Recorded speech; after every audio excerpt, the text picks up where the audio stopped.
Hey, it's Conrad, the mortgage guy, and you're listening to My World. And of course, we couldn't do it without the Hall of Famer himself, the greatest professional wrestler of all time, your friend and mine, Double J, Jeff Jarrett. Jeff, how are you, man? Woo, Conrad Thompson, man, we're just leveling up all over the place here. You got the My World stem. You just drop that right in, and beautiful September weekend. The basketball dominant school that resides in Tuscaloosa, Alabama. I won't do too much of football talk today because I know we've got all kinds of things. It is a huge day here, kind of a monumental day, a little Lawler Savage stuff, but that notorious basketball, they beat them dogs. So, Shivani, you can suck an egg. Didn't get any text from Tony or his son this weekend about Hang on, I speak Jeff, so let me translate. Alabama beat Georgia in college football over the weekend. I know a lot of our listeners aren't here in America, but that's what happened. People were counting out Alabama, and once again, Kirby Smart has proved that he cannot beat Alabama. He is the head coach of Georgia. So I know I should have been, but I want to just dive right in and give your team props. I'll take it. I mean, listen, I didn't know what to expect, but it turns out rumors of the SEC's demise have been greatly exaggerated. Shout out to Lane Kiffin and Ole Miss for a big upset win over LSU. Man, we got a shootout with the Florida State game and with the Penn State game. It was maybe the best weekend of college football we've had so far this year. But we've got a heck of a show planned for you guys today. We're going to be debuting some incredible footage. It's one of the most historical episodes of My World in history. I'm going to call it in advance. Wow. We're going to be debuting some unearthed, the very first meeting in Memphis of Randy Savage and Jerry Lawler. We've got a special guest joining us to add some context. So stay tuned for that. We're also going to be talking about, your old great close personal friend, Jerry Lawler. Oh, and what an icon he's been in the business. I know him and Savage are like 1A and 1B for you. So I'm excited that we get to watch this. And we're going to sort of break down some of Jerry Lawler's most iconic feuds and angles and matches as well in today's program. We're also going to talk about what this week is. I can't believe it, but this is actually the 20-year anniversary of TNA making their Spike television debut. Probably the most significant adjustment in the story of Jeff Jarrett's wrestling career. We'll talk about all that and more today. But before we get going, I know you wanted to give some baseball shout outs. A lot of chatter about AEW and baseball these days, Jeff. Oh, well, I mean, we started a cross promotional relationship with the American Association of Professional Baseballs. Me and Wheeler Yuta went to the All-Star game back in July up in Fargo, North Dakota. And then the Wolf Cup is their World Series, and Kane County, which is basically right outside of Chicago or Chicagoland area. They won the championship back-to-back, Connie, and there is the skipper, great man. There's the MVP with the AEW championship belt on, but it was cool to see those guys celebrating, and I got to do a first pitch there that night and throw out first pitch and have all kind of fun on the field like that. They the Miles Wolf Cup. It's Miles Wolf Cup. I said it right. But yeah, they were strutting, styling, and profiling with that AEW championship belt. They really did a great job all year long. And when I got to kind of know some of the players and their stories, it's heartwarming. But the AEW American Association relationship, it was, this year was, kind of ground zero, if you will, getting leveling up and getting our feet wet on both sides. But I'm very happy to see them strutting that belt around. So it was cool to see that. It was all over, all over their social media, all over the place. They're going to take the belt. They have a winter series down in Mexico. They've already got plans. They called and said, "Hey man, how do you travel with these things? What kind of case?" I said, "Well, we can have all kind of belt bags and all this, but they're going to take it down to Mexico and wear it proudly down there." But shout out Kane County. Congrats. Hey, I do really seriously want to give a pretty cool shout out here to start the show. All right. One of my favorite Twitter follows on this day in WWE plugged us that he was running his first 10K powered by a 5-year-old episode of My World on a Nitro from 25 years ago. This is the one where Russo won the title and Jeff hit Beetlejuice with the guitar. And he says, as I finished crossing the line, Jeff was thinking whether any of his trainers have shoved a jelly donut in their ass. It made the moment extra special, guys. Shout out to my man running a 10K. I haven't ran 10K lifetime. Good for you, bud. No shit, 10K. That ain't no walk in the park. Shout out, huge. And I liked his line that you left out in there. He was a little too tired to do the strut, so maybe he's regained and got hydrated and electrolytes back up. So no kidding. Congrats, man, 10K, and appreciate the shout out. And Connie, he listened to us the entire run and heard the Beetlejuice. You know, I got a couple of. We just passed the anniversary, so people were celebrating it. Beetlejuice has the outfit framed in his house, man. Oh, Ian, nice man. His commentary on his tweets. Who the hell does he think he is? Tom Brady? I pop good. But yeah, I got quite a few texts that was, hey, Jeff, happy anniversary. And I'm just like, here we go. 25 years. It's hard to believe, man. Damn. It is hard to believe. We got to, I'm 1 degree separated from Beetlejuice. Shuley lives in Huntsville, Alabama, which is where I'm recording this episode of my office right now. And Shuley used to be like the Whack Pack Whisperer. So I'm 1 degree separated. We got to pull off a one and only sort of Beetlejuice appearance in wrestling. I don't think his sister wants him in the Howard Stern orbit, but hey, he had fun with wrestling. He's memorialized that in the backdrop. If you're thinking what I'm thinking, and I'm thinking what you're thinking, next year, I think, might be the 40-year anniversary of Jeff Jarrett in the wrestling business. What if, well, photo talk about that another day. Photo, I'd be the first in line to buy it. Can you imagine the photo op of Cody and Beetlejuice together? Oh, geez, man, you're getting out of bounds now. Huge. Wouldn't that be amazing? It sure would.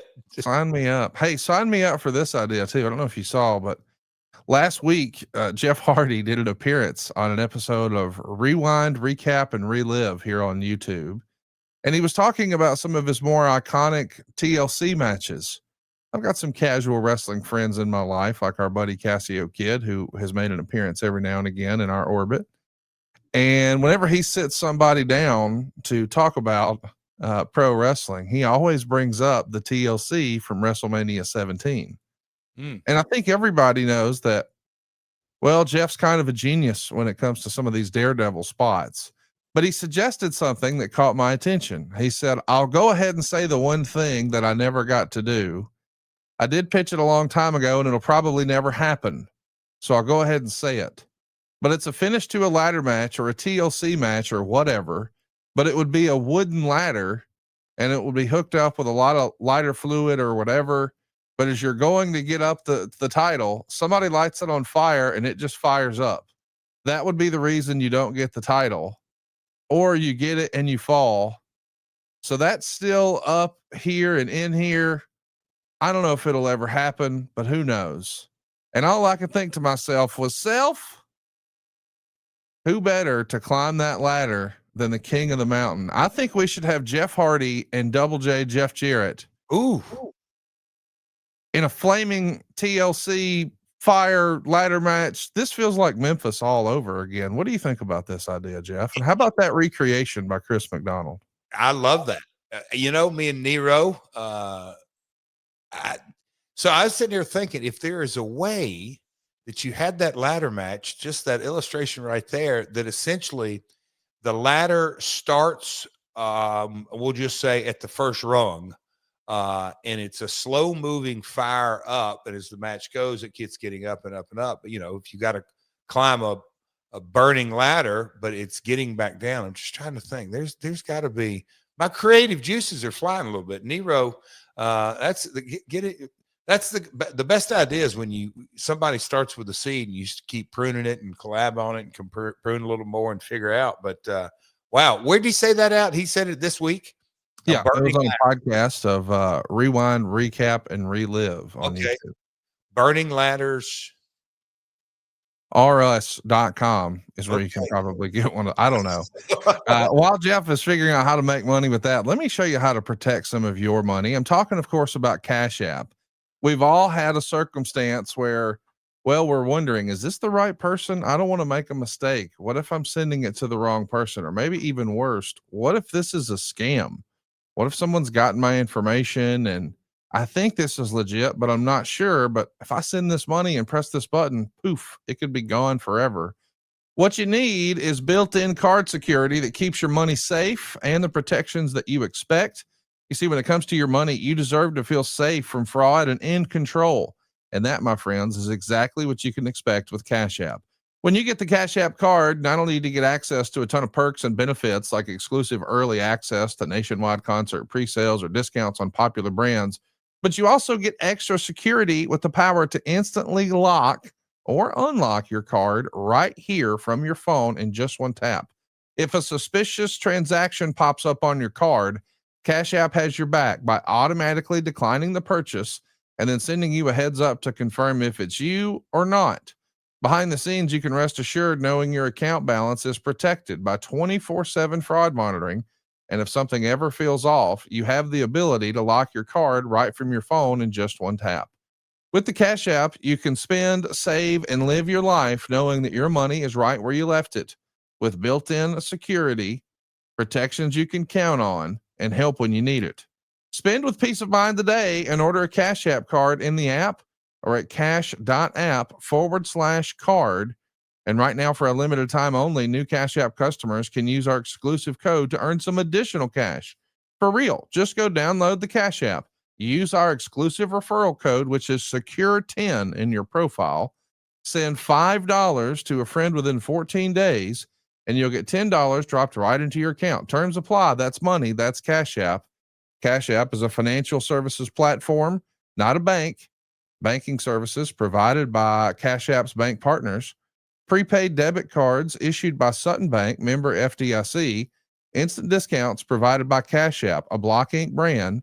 Visit cash.app/legal/podcast for full disclosures.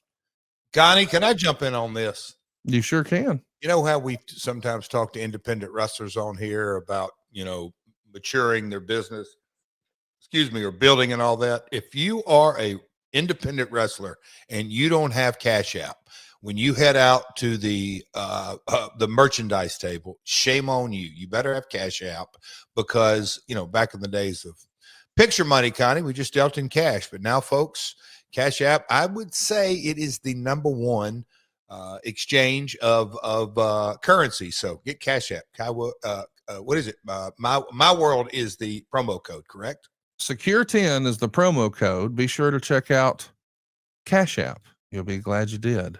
Bingo. Hey, I want to give a shout out to one of our top guys, Doug Ritter. Man, he's been with us over 5 years, 5.5 years now. We're rounding our bases on the way to year 6. Greatly appreciate you and all of your support, Doug. And right on, Doug. You had a lot of support 20 years ago, Jeff, because this week is the 20-year anniversary of the very first episode of Spike TV airing TNA. This is a big deal. We know that Spike TV announced in March they were cutting off all negotiations with WWE. I mean, how soon were you in talks with them? Was it immediately after, or had it predated it at that point?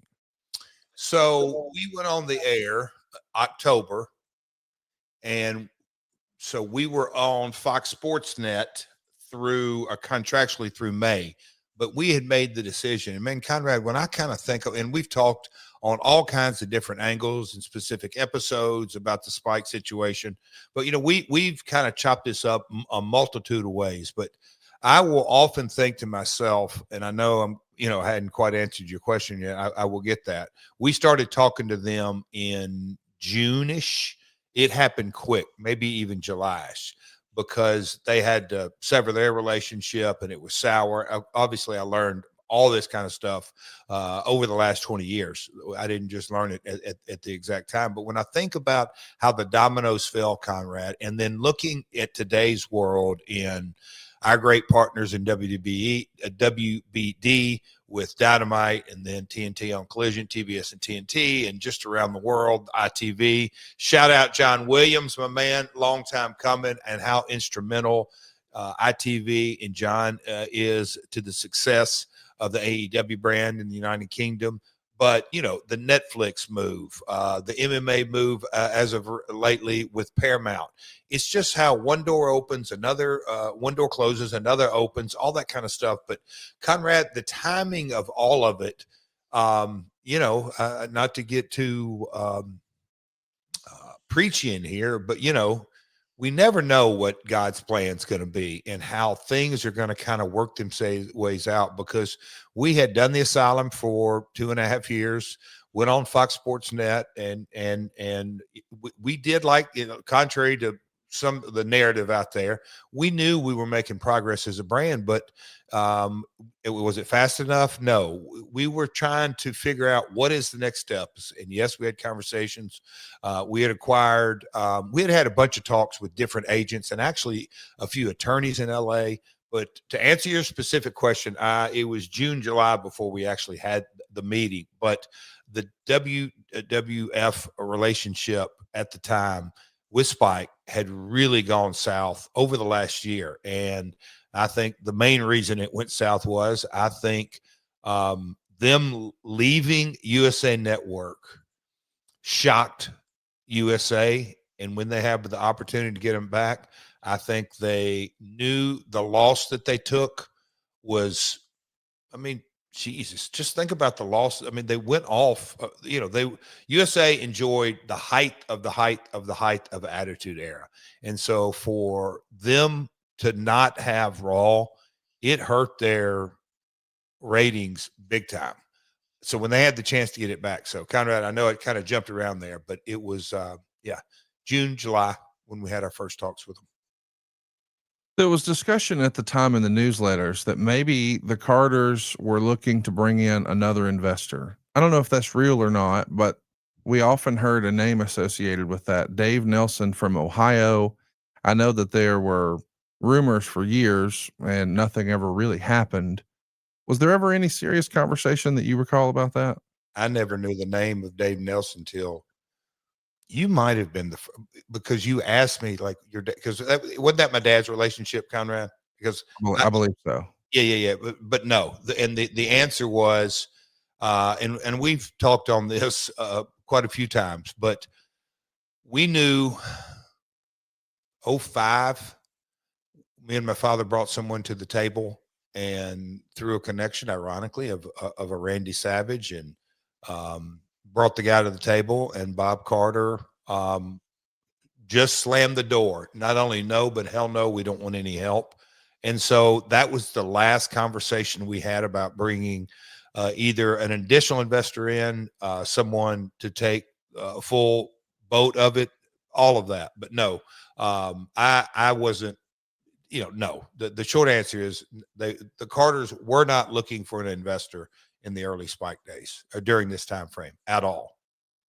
We should mention that almost immediately WWE has to feel some type of way about this in advance of you guys even being on the network, because it comes out that Spike is no longer negotiating with WWE, and Spike releases that information. So just to sort of give some context of what I'm saying there, that eliminates any potential leverage that WWE has with another suitor. So if that other person thinks, oh, well, I need to bring in a strong offer because, hey, I don't want them to stay on Spike, I need them to leave Spike. When Spike comes out and says, hey, we're out, we're not negotiating anymore, it does feel like probably a knife in the back to WWE. And as if that wasn't enough, once you guys make a deal, the last few weeks of Monday Night Raw feature commercials for the new TNA show that's coming to Spike. Vince had to be furious about this, but with all due respect, we've seen this same deal before. We saw once upon a time Fox walk away from WWE for Saturday Night's Main Event back in the day. Certainly NBC did. And even in more recent years, Fox is done with WWE. Did you get any sort of insight in your conversations with Spike about how petty or vengeful or spiteful? I mean, it feels like these guys are playing emotionally a little bit at times here. Did you get any sort of insight on that, Jeff? At the time, and that's why, here we are, God, Conrad, 20 years later, I've got all kinds of information and feedback, but obviously time passes, stories change, the narrative a little bit. I had no idea at the time just how bad their relationship had gotten. It was ugly. Neither side wanted to play ball.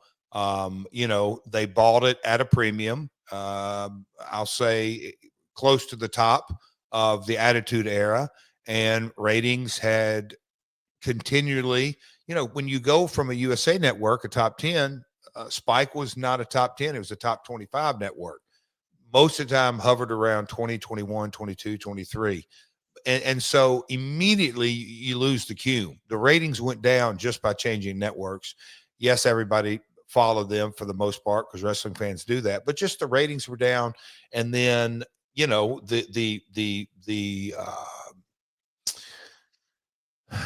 I guess you could say the day-to-day competition of the business, because without a number two, there's no such thing as a number one. So, that's just how they bought WCW, and that went away. And so just everything that we know around outside of the WWF Spike relationship, things were trending down in so many ways. And so the relationship had gotten really, really ugly. Now, I had no idea.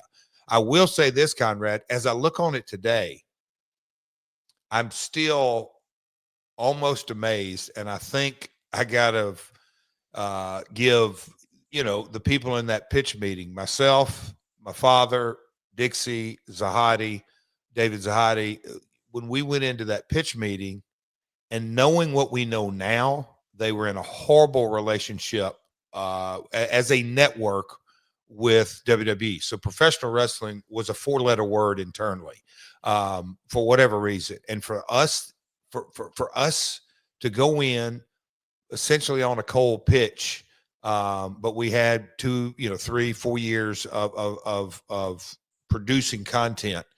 It is, to me, in a lot of ways, freaking amazing that we got the deal. Just because, Conrad, nobody wants to follow, the staple in the industry. But man, it happened, but we weren't aware at all. It was just a bitter deal. And, I know that there were some tits and ass. There was some scantily clad women that Kevin K personally asked the WWE, hey, man, can we kind of not go there? And the following week, Vince made sure there were different camera shots. They had a bunch of FUs going back and forth. Oh, Again, my. I'm not aware of all this at the time, but yeah, Conrad, it was so ugly. So the commercials that aired, to me, I just thought, of course you're going to do that. And Vince would understand that. Hey, the relationship went south. Spike has to keep on doing their business, and the messaging that was going on internally on Raw, we're moving back to USA Network. That was just kind of the rules of engagement on so many ways. So I'm not sure there was anger on either side, that as far as leaving and doing all this. Vince was smiling from ear to ear. He was getting an enormous raise. And so they were going back, quote unquote, home to where they had been for 10 years or 9 years. Anyway, interesting time that here we are 20 years later. And I have the luxury of looking back at just how important it was, like you said, obviously to TNA, but my career in totality.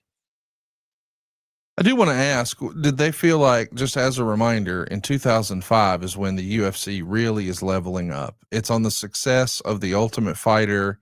And I know once upon a time, Dana was reluctant to have any sort of crossover because he felt like, there was a lot of, let's not forget, his partners at the time owned casinos. So they didn't need to have any sort of a suggestion that perhaps the UFC may be fixed because it was such a big component. Gambling was such a big component. So I do feel like he wanted to keep it separate. We heard that in conversations about athletes like Brock Lesnar, or certainly later CM Punk, and maybe most specifically in relative to you is Kurt Angle.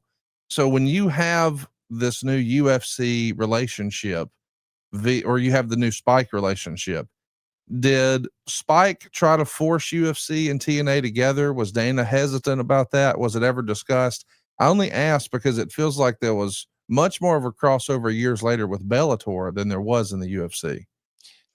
Interesting. I've said this, when my first wife passed, Dana called He's a hell of a businessman, smart guy, but he's made comments even in the last 12, 24 months. I think in a lot of ways, Dana may have we may have kind of the same mindset. I've always looked at boxing and MMA and wrestling and all that. Sure, it is a male 18 to 35, and wrestling would love to have that.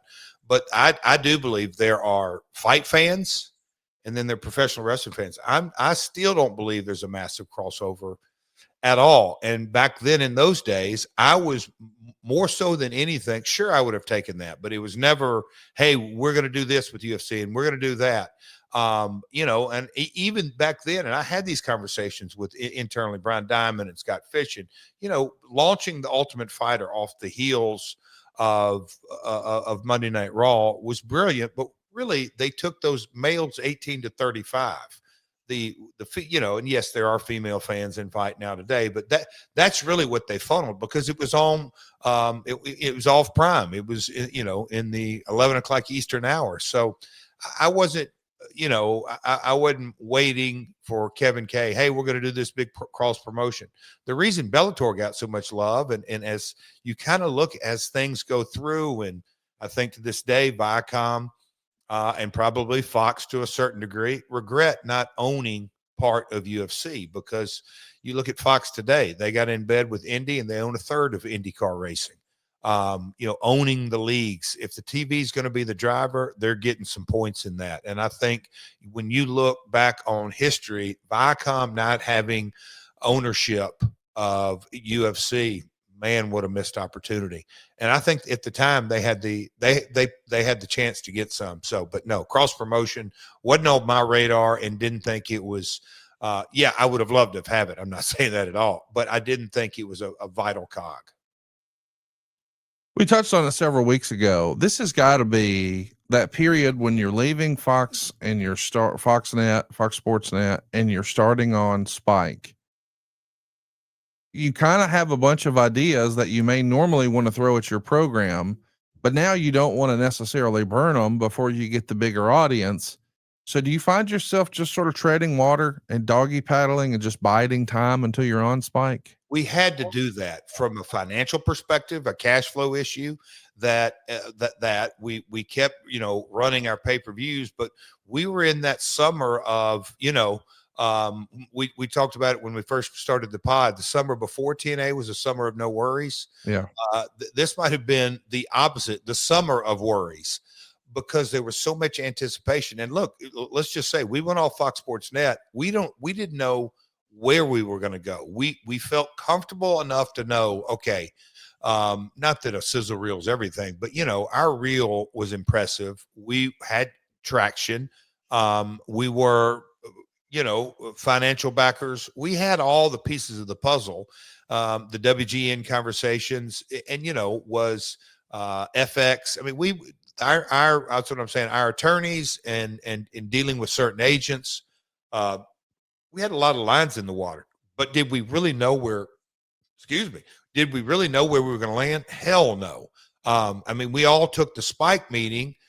I don't want to say one of many, because it was the big meeting, but we, at the time, man, we weren't really sure what's going to go on. So we also knew, okay, what you just said, getting into the creative, let's kind of figure out, without burning through needless cash and burning through storylines that only have an online platform. And an online platform in 06 is completely different than an online platform in 2025 in so many ways. So yeah, we had to, I don't want to say we put it in neutral, but boy, we were close. That same night that you guys are debuting a really big show, one of the biggest, probably proudest moments in your career up to that point, it's the debut of TNA on Spike.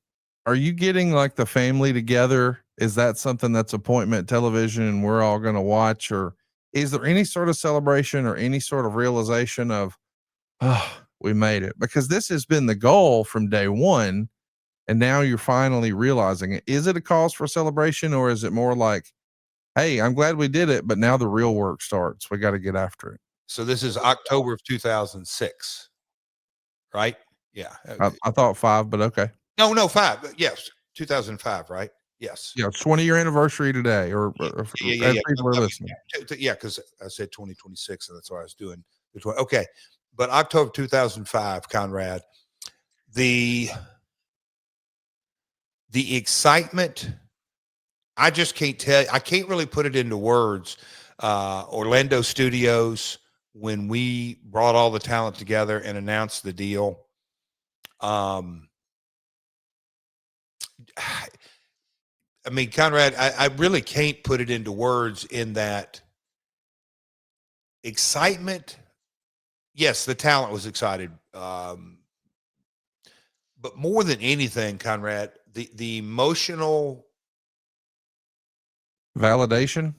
well, the emotional bandwidth that we had all been through, that had been there since day one. People that knew that, okay, this is great, and I knew, and a few others knew, okay, this turns us into a profitable situation, that we have the ability to really get this thing rocking and rolling. Again, this is '05, so you're looking at, in the last 10 years, think of how the business went from the new generation era to then NWO, Nitro, Thunder, Raw, SmackDown, combined rating, whatever number you want to plug in, it had just exploded. So the pay-per-view numbers through the roof, starting the company, going through the Scrooge ordeal, and then Panda ordeal and all that. So Conrad, I was so damn happy in so many ways, but I knew for damn sure now the hard work starts. Like, we have to over deliver. I mean, there's no two ways about that, and I was probably, I know I'm a different person in so many ways, but man, you talk about those creative sessions and trying to think through, and, we've got to, again, go back to that. We've talked about it ad nauseum. All right, we've got to do the pay-per-views, but guys, we got to get ratings. Like, if we don't deliver, we're going to stay on Saturday night. And in our very first conversations with Spike, and I don't even know if they said it first, but I know we had brought up, like, hey, what's it going to take for us to get in prime time? We're very happy. We're grateful. We're on Saturday nights, 11 Eastern, 1 hour show. We were super happy, but they knew. And Kevin Kay sitting back in his chair, kind of a big conference chair in Spike, he's like, Jeff, it would make me nothing. I would be so happy if I'm sitting at a table talking to you saying, hey, we need to get you guys in prime time, but only the numbers will dictate that. And so that's when you go, okay, I don't say careful what you wish for, but you know where I'm going with Conrad. Just the pressure was on immensely. I mean, big time. Cause it was, like, as we were with Fox Sports, we're paying you guys. So, hey, they were satisfied when the check cleared. and with the Carter family, our group, hey man, they understood, and we try to bring another investor. They knew that they were in for the long haul, willingly understood it's a growth process. Glad that we had the Spike deal, but man, Conrad, we all knew the hard work starts, and I'm talking about Jeremy Borash and Dutch Mantell and just all the internal folks that were working at, Cummings Station, the office in downtown Nashville, the studio, Kevin Sullivan and team. It was, all right, boys, buckle up, because here we go, because the hard work starts now. I do want to ask, the night that this is airing, the very first episode of TNA on Spike, it's October 1st, 2005. As a reminder, Samoa Joe signed with your company in June of that year, the same month that CM Punk signed with WWE. This is also a year removed from the controversy surrounding Rob Feinstein and his exit to Ring of Honor. And at different times, TNA had like a hokey pokey relationship with Ring of Honor. And when they did allow talent to appear, sometimes, well, creative would have to be discussed. I'm bringing this up because on the very night that TNA debuts on Spike, we have Kenta Kobashi make a Ring of Honor appearance against Samoa Joe, and he pins Samoa Joe. And obviously it's Kenta Kobashi. He's not a regular, but Kenta beat one of your top stars, a guy that you're going to position as an unbeatable monster in TNA. Was that creative discussed at all in advance? Was it on your radar, or was it given a pass because Kenta held so much credibility and respect within the business? And see, stuff like this, I don't have the exact recall. Here's what I am positive of. And look, there may be extenuating circumstances here and there, but I'm a, third generation promoter. Prior to Spike TV, essentially the buck stopped with us that, hey, we're the ones that are making the decision. And so I found it, and I had these conversations with Dallas and Dixie and whoever else. I found it very, very difficult prior to Spike to say, hey, we're offering these guys, let's just say, 4 or 5 days a month. And then we're going to tell them they can or can't go for work for other promoters. And then on top of that, we're going to tell the promoter how to book our talent. It just it didn't pass my smell test. It didn't pass the mustard test. That didn't make sense. Of course, AJ or Joe or the James Storm, Chris Harris, Eric Young, that nucleus, Bobby Roode, that nucleus we had, maybe some side conversations. It would go without saying, hey man, and they knew that. Let's protect your character, but you really didn't even have to have those, because in a Ring of Honor promoter, if you just hypothetically speaking beat AJ Styles every time you bring him, you're probably not going to let you're probably going to run AJ off, and TNA won't have to step in. So there was no discussion on this Kenta match that in my recollection at all. The thing that radically changed was, okay, now they're not just TNA entertainment talent, they're Spike TV talent.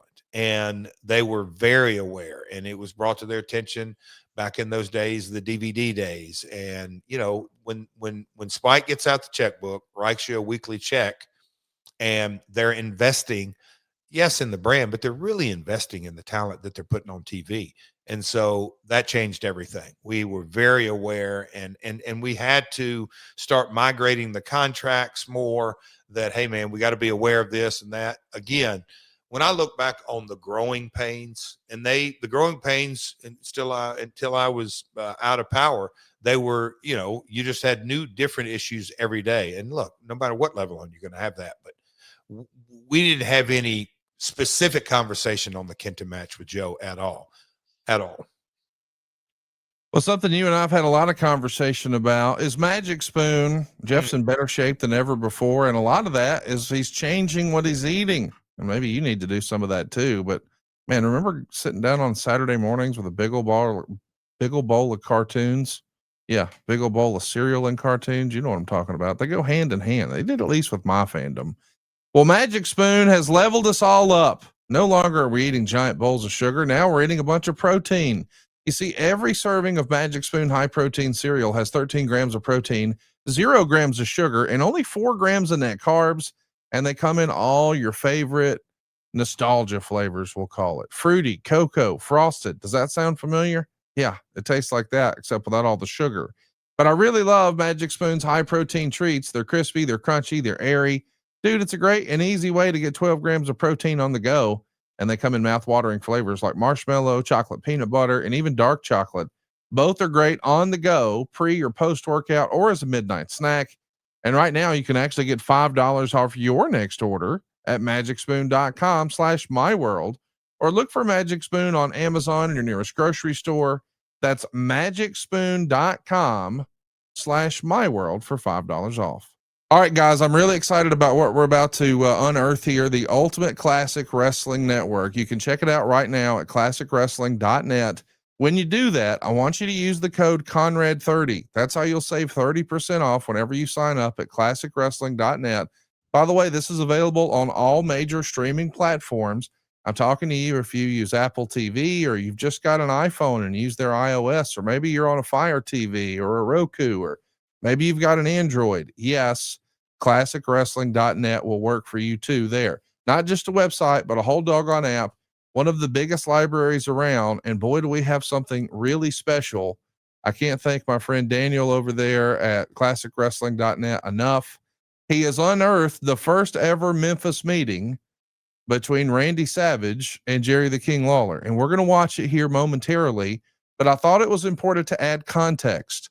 And when you think about adding context for pretty much all things Memphis, Jeff, you know Memphis forwards and backwards, but even you have said there are some Memphis historians that you would defer to. And the number one name you always go to is Mark James. ladies and gentlemen, welcome Mr. Mark James to the program. Mark, how are you, man? Thanks for jumping on with us today. I'm doing great. Thanks for having me on.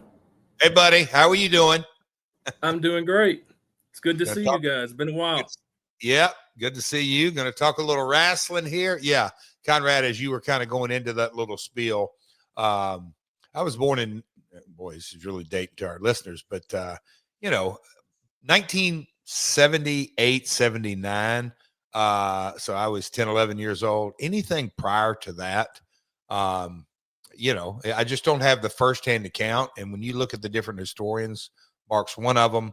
But even in the early 80s, I was in high school, so I followed it weekly and a huge fan of it. But this episode today, and this situation today, boy, Mark, I appreciate you being here because you're really gonna add some incredible context here. So throw it back to you, Connie. I want to kind of start at the beginning, Mark. I know that a lot of our listeners really just followed Jeff through his WWF, WCW, and now TNA and lately AEW careers, but they don't really know a lot of his Memphis background.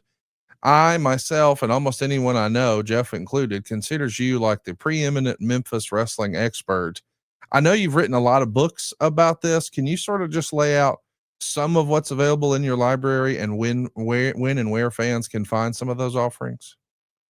Yeah, sure. The best place to find my books, they're all on Amazon, but you can go to markjamesbooks.com and it's got them all listed there with links to Amazon. I've got books on, I'd have a lot of record books, which has the cards, results, attendance numbers, stuff like that. Jim Crockett Promotions, Atlanta, Florida Championship Wrestling, the AWA, the 60s and the 70s, Detroit. I mean, just tons and tons of books.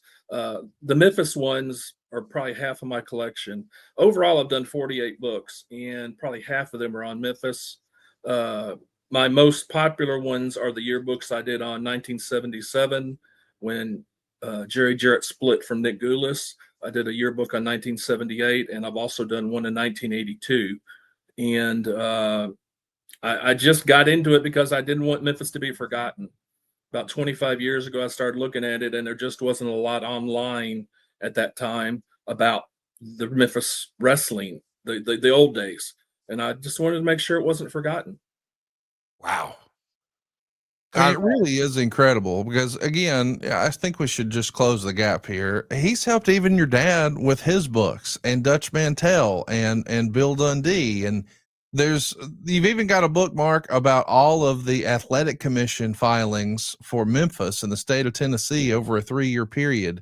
Another book that really focuses on all the Nashville cards. And that's not even getting into the stuff for Jim Crockett Promotions, but Jeff, have you ever even met anyone who's written 48 wrestling books? Hell no. And the thing, and look, just because he is my father, I always, when you get into conversations with some of the guys, I'll say that Conrad, kind of around my age, I'll just say kind of some attitude era guys, there is a sense of, and our buddy, Mr. Meltzer also, and I get it. It's everything became online and the narrative, and, you hear about quote unquote Memphis wrestling and kind of the good and bad of it. I'll say that.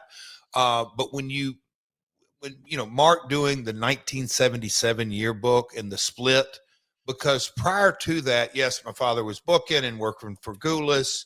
And I still say it had a different flavor because my dad was working for Roy Welch and, Fargo, and he was the young kid. And it just the dichotomy of the change and everything. But Mark's, Jesus, his works with all the data, you can just kind of see where, in my opinion, the term of Memphis, because he did have, I'll say the concession stand brawl, and then you had all the different kind of angles. So in today's world, to me, you can always kind of see the line of 77 on, and really 77 till about, I don't know, 97, but 77 to 87. That 10-year run was really unique. Channel 5 and Lawler and Lance Russell and all that. But Mark, man, he, in a lot of ways, I don't want to say kept it alive. He brought it back to life because, like he said, it was the territory days. There was kind of a negative connotation that some journalists out there gave it. And Mark has waved the flag, and I'm very appreciative. And I know my father, you just said it, was too. Go check it out if you haven't already, markjamesbooks.com. Now let's just jump right into it, Mark. I mean, I think most everyone listening to this, everyone listening to this is very aware of who Randy Savage is. We're all familiar with the Macho Man, but I think most people were first introduced to him through the WWF. We know he had a fabulous run with the Intercontinental title there before he formed the Mega Powers and won the world title and set records feuding with Hulk Hogan and later Randy Savage. And we all know that version of the story, but how it all really got going, I think, is a mystery for a lot of people. And maybe they're familiar with the fact that his father was in wrestling. And certainly we all know that, Lanny, or the Genius in WWF parlance, he was Randy's brother. So they're a wrestling family, but some people aren't familiar with what the phrase an outlaw promotion is. Can you explain and add some context to who Angelo Poffo was, where he was running, and why his family promotion was deemed an outlaw promotion, Mark? Sure. An outlaw promotion in simple terms was one that wasn't sanctioned back then by the NWA, obviously. The territory system was built up. You owned a territory. You had certain cities, and anywhere inside that boundary was your land to set up anywhere you want a wrestling match. And you had freedom to do that. An outlaw would come into a pre-owned territory, so to speak, and just start running shows. Go to a gym, go to an American Legion. Well, not American Legion, they wouldn't have them, but just anywhere that had a cinder block building to put on a show, and they'd pay $100 or something and put on a wrestling show. As far as where Angelo and ICW were running, they were along the Mississippi River from Cape Girardeau down to about the Boot Hill, and a lot throughout Kentucky, many cities in Kentucky, but not the big cities. They weren't hitting the Louisvilles. They were hitting, trying to think of some of those off the top of my head. It's hard to remember, but Somerset, Kentucky, smaller little cities where they had small pockets of fans, and they used that to their advantage. They could afford to get in those buildings in those small towns, and those towns were not getting Jarrett guys coming in. They were not getting the bigger wrestling promotions, so they were happy to get anything. And that's basically what ICW was doing. They were going where no one else was, even though it was in other people's territories, and trying to get across. Jeff, the biggest overlap that I could see that the Poffos were running with regard to being competitive with your dad was Kentucky, maybe specifically Lexington. Why do you think Lexington, of all places, Jeff, was such a hotbed for this feud? The home of Miss Elizabeth. No, no, I really think, and look, I've got some, not just only firsthand account, but I've had the different conversations. Rip Rogers to a little bit, but the guy who gave me my first match, Tony Falk, he worked on the ring truck. So he knew this inside and out. And then later, my conversations with Randy, but at the end of the day, when you looked at, from, essentially 77 on, and how, when my dad did the split, his markets were Louisville, Kentucky, Evansville, Indiana, obviously Nashville, and Memphis. So that right there is 4 towns, not, 4 days a week. When you add in 3 and you had to work on Friday nights down around Memphis because you had to be at TV on Saturday, it kind of defined Thursday nights were the only real option to run spot shows in a way, and maybe Sundays. Well, Thursdays, would be, Tuesday in Louisville, Evansville, you migrate, toward west. So he ran back in the day, Lexington Catholic High School, before he did Rupp Arena in Lexington. But my dad's promotion had TV in Lexington, but only once a month. And so there was wrestling going in there, but a lot of towns, gosh, Richmond, Somerset. I mean, there's all kinds of markets through there. And I think, I do think there was something to, setting up shop in the area. I know Paducah. So it's just kind of that, I call it the border, Kentucky and the border of Indiana, a little bit over Illinois. He was talking about the Boot Hill, Missouri. It was just kind of that quarter over of the Ohio border, the Indiana border, and a little bit of the Illinois border. That was up on Kentucky, but he just kind of, that's where they landed. And I think what he, Mark had kind of alluded to, and I don't want to jump too far ahead, but the Fullers ran Knoxville. And if you go straight north of Knoxville, you get into the hills of Kentucky, but they weren't going north of Knoxville. So I guess, Conrad, I'm going a long way around to saying it was an area of the country that was not heavily promoted by a sanctioned promoter, an NWA territory. It was just kind of an open window. It's interesting too, because I think that, the idea behind the ICW really is born out of an opportunity the Paphos have in Nova Scotia. So they're in Canada, but now they're going to come down and try to set up shop here. And believe it or not, they start to get some pickup. Like Dave Meltzer has written that he could actually catch the ICW on a San Francisco UHF station. But there's this kind of an outlaw group by definition. You've got not only Randy, but you've got Lanny Poffo, you got Bob Roop, you got Ronnie Garvin, you got Bob Orton Jr., and these guys are pulling no punches. I mean, they're cutting promos on TV that sort of mocks and pokes fun at the opposition. Specifically, a guy like Bob Roop. He's a very articulate man, kind of like a Nick Bockwinkel, and he's going to talk about how in other territories, promoters ask you to lose matches, but of course that would never happen here. And Rip Rogers even shows like a high school yearbook photo of Jerry Lawler and points out that Lawler's not a real athlete. Hell, he didn't even play sports in high school. And others would go on TV, Jeff, and talk about, hey, the Fuller's last name is really Welch, right? And Tojo Yamamoto, his name's Harold. He's not even Japanese. I mean, this is a full court press. This was unprecedented in this era, was it not, Mark? Yeah, it really, really was. The behind the scenes stuff never came out publicly, ever. If anything, it all started to, they would just cut away from that. And the fact they were just throwing it out randomly left and right was, it really, it was revolutionary, but it was, anybody within the business knew it hurt the business because everything in back stayed in back. And it's all about that illusion, and anything to kill the illusion is bad. And Conrad, and I don't want to cut Mark off, but and I just, all of this, looking at the research and all this, it just kind of poured back into my brain that this day and age, and look, I've been blessed. We just talked about it going into my 40th year, but these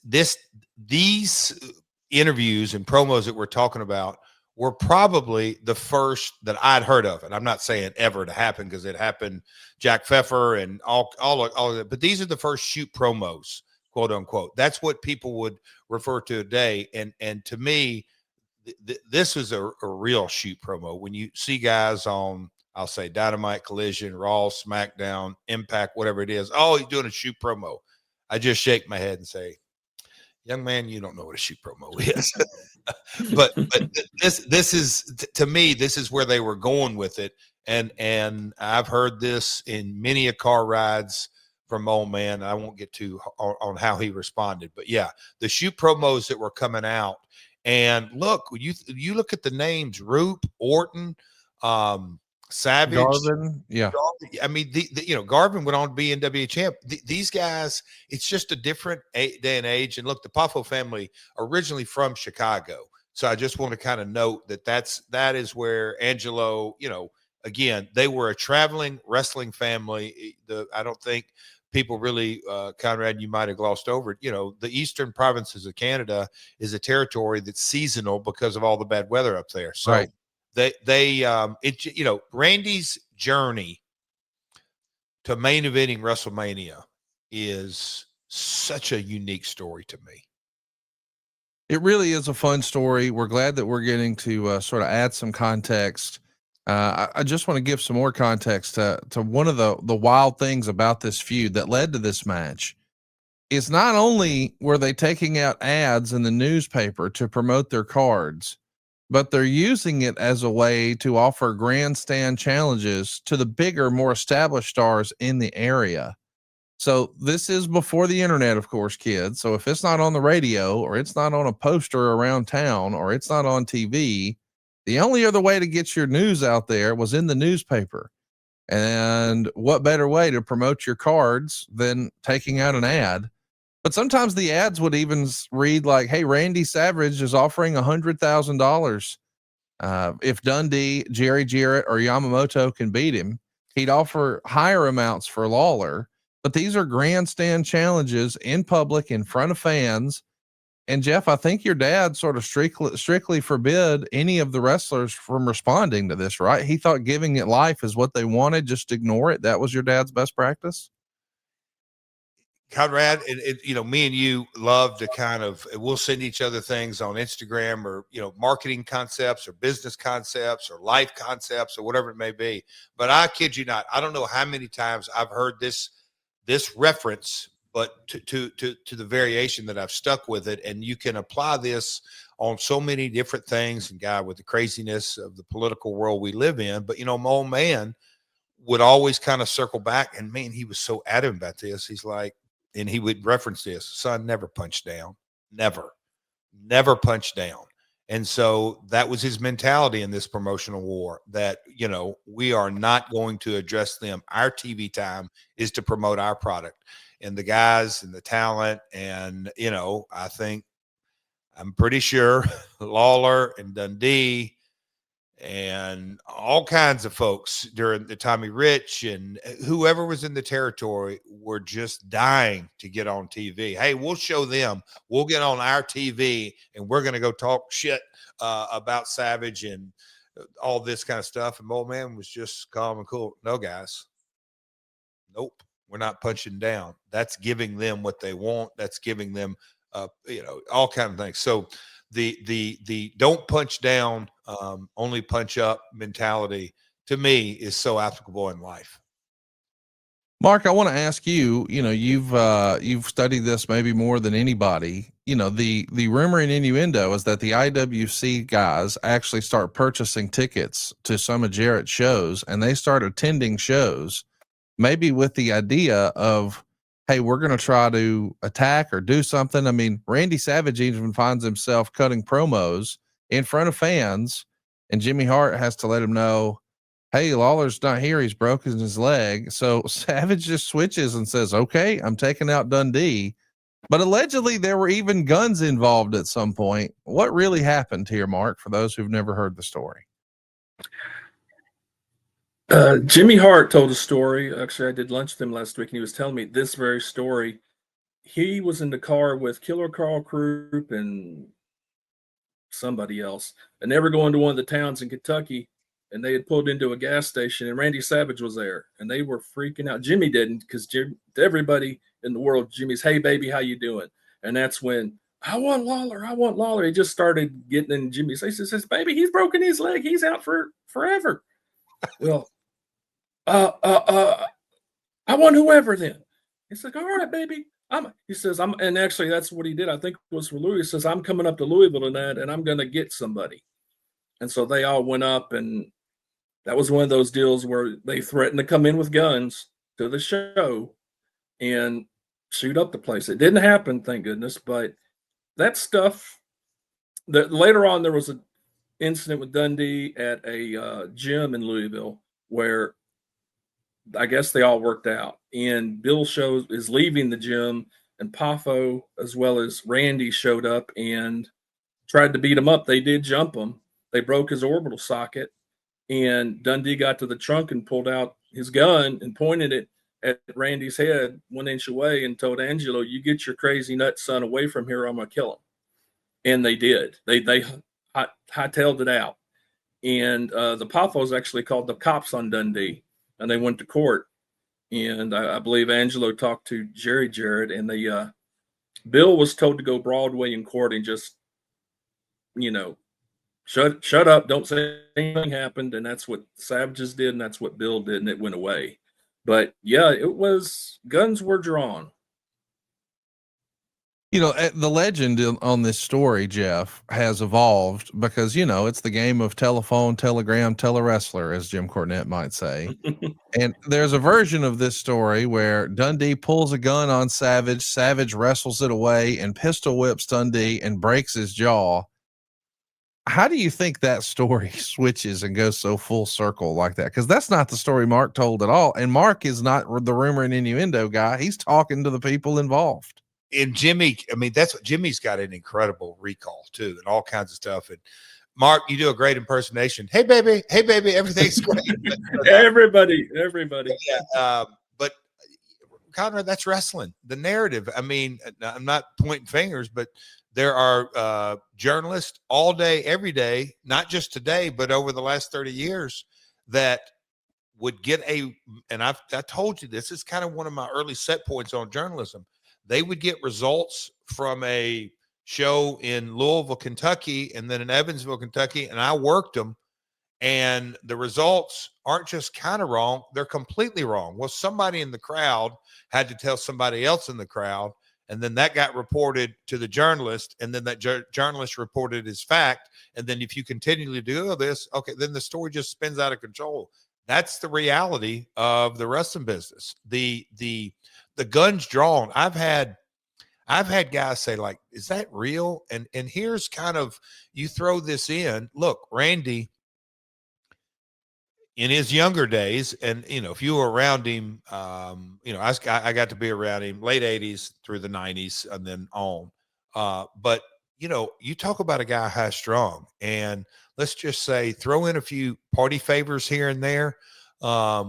Dude, he had a hair trigger. And so there was a sense of uneasiness. And that's why my dad used to say, hey, man, we weren't really fighting for payoffs. We were fighting for livelihoods. And that's how they viewed it. Again, it's just a completely different era. 70s, the business was looked at completely different to the public. The old simple word kayfabe. But Conrad, the business today, like any form of business, in the business of the 70s, almost don't resemble each other. Well, we're excited to be debuting this video today. I guess this was really born out of a few weeks ago. WWE on their vault on YouTube posted a never before seen match. It was a 1985 bout between Jerry Lawler and Randy Savage at a spot show in Cape Girardeau, Mississippi. But this is the one that actually created Randy Savage superstardom. As the legend goes, the match we're about to watch is the one that George Scott would eventually wind up with on his desk, and he would be interested in pursuing Randy Savage based on seeing his work in Memphis. And we know the Macho Man grew to a national scale. But let's go back to where it all started, really. The Owensboro, Kentucky newspaper on Sunday, July 22nd, 1979, ran an ad. This is 79 now, called The World's Greatest Professional Wrestling. It was Thursday, July 26th, and you'll see where it's got a special challenge down at the bottom. The Macho Man Randy Savage versus the King Jerry Lawler. Savage will post $1,000 cash, and Lawler will only have to post a donut. This is called the showdown match if Lawler will show up. Now, if you fast forward a couple of months, you get over to September of 79, and we would see another ad. This time we see a series of ads like special challenge matches. Randy Savage brings $7,500 cash. Jerry Lawler shows up, brings a chicken. Bob Roop has to bring $7,500 cash, and Bill Dundee has to show up and bring a turkey. I mean, so clearly we're calling these guys out and we're trying to sell tickets at the same time. But maybe one of my favorites, Sunday, May 18th, 1980, the Lexington Herald. And we're promoting a $30,000 triple charity challenge for United Cerebral Palsy of the Bluegrass Child Development Center. Ron Garvin challenges Jerry Lawler $5,000 to a bucket of yellow paint. Bob Orton challenges Jimmy Valiant $5,000 to a chicken. And Bob Roop challenges both Bill Dundee and Jerry Jarrett $5,000 to a diaper and a baby bottle. And what's hilarious about this to me, Jeff, is they're able then to go on TV and say, we wanted to donate all this money to charity, but some of our opponents, they don't even care about cerebral palsy. I mean, this is just wild stuff. Is it not, Jeff? It's, and that's where, you know, God bless the wrestling industry. Just these are kind of the roots. And before this, in the 60s and 50s, it was even crazier stories. And I know the movie that was done recently, you know, touched on it in bits and pieces, but it is such a unique form of entertainment that was birthed out of the carnivals. And so, you know, you just, again, the depths of, and I say this word lightly, but Conrad, I'll use the word psychology. That's how the tactic of, you know, there's marketing and then there's promotion. Marketing is a multiplier. To promote something, you have to engage in emotional connection and say, how am I going to get butts in seats? Well, their tactic was to make their opponents into complete cowards that wouldn't show up and didn't even care about cerebral palsy. So you just kind of have to go now, wait a minute. Is that really the best strategy? But that was what they were doing. One of the notes on one of those cards you just said, it said the masked assassin as seen on Channel 7, which I'm pretty sure was a Jarrett Promotions TV. Like, hey, we've got one of their talents. It's the masked assassin. It's the guy you see on Saturday morning. I mean, it's no wonder that this is the type of behavior that gets you blackballed from wrestling. Allegedly, there's an opportunity for the Poffos to go work the Watts territory, and Lanny's on his way and someone vouches for him, but they're kind of positioning it like, hey, Randy's a character. He's out there. He's crazy. He can't be controlled. These are bad guys. And I think perhaps as the legend goes, Randy was concerned if this was going to limit his growth and his upside in wrestling. Maybe that sounds familiar to a young Jeff Jarrett who had aspirations of growing outside of the family business. And then famously, it's Bill Watts, allegedly, according to the legend, who gives a young Randy Savage the advice, hey, you need to stop screwing around and go make money with Lawler. He's the top guy in the area.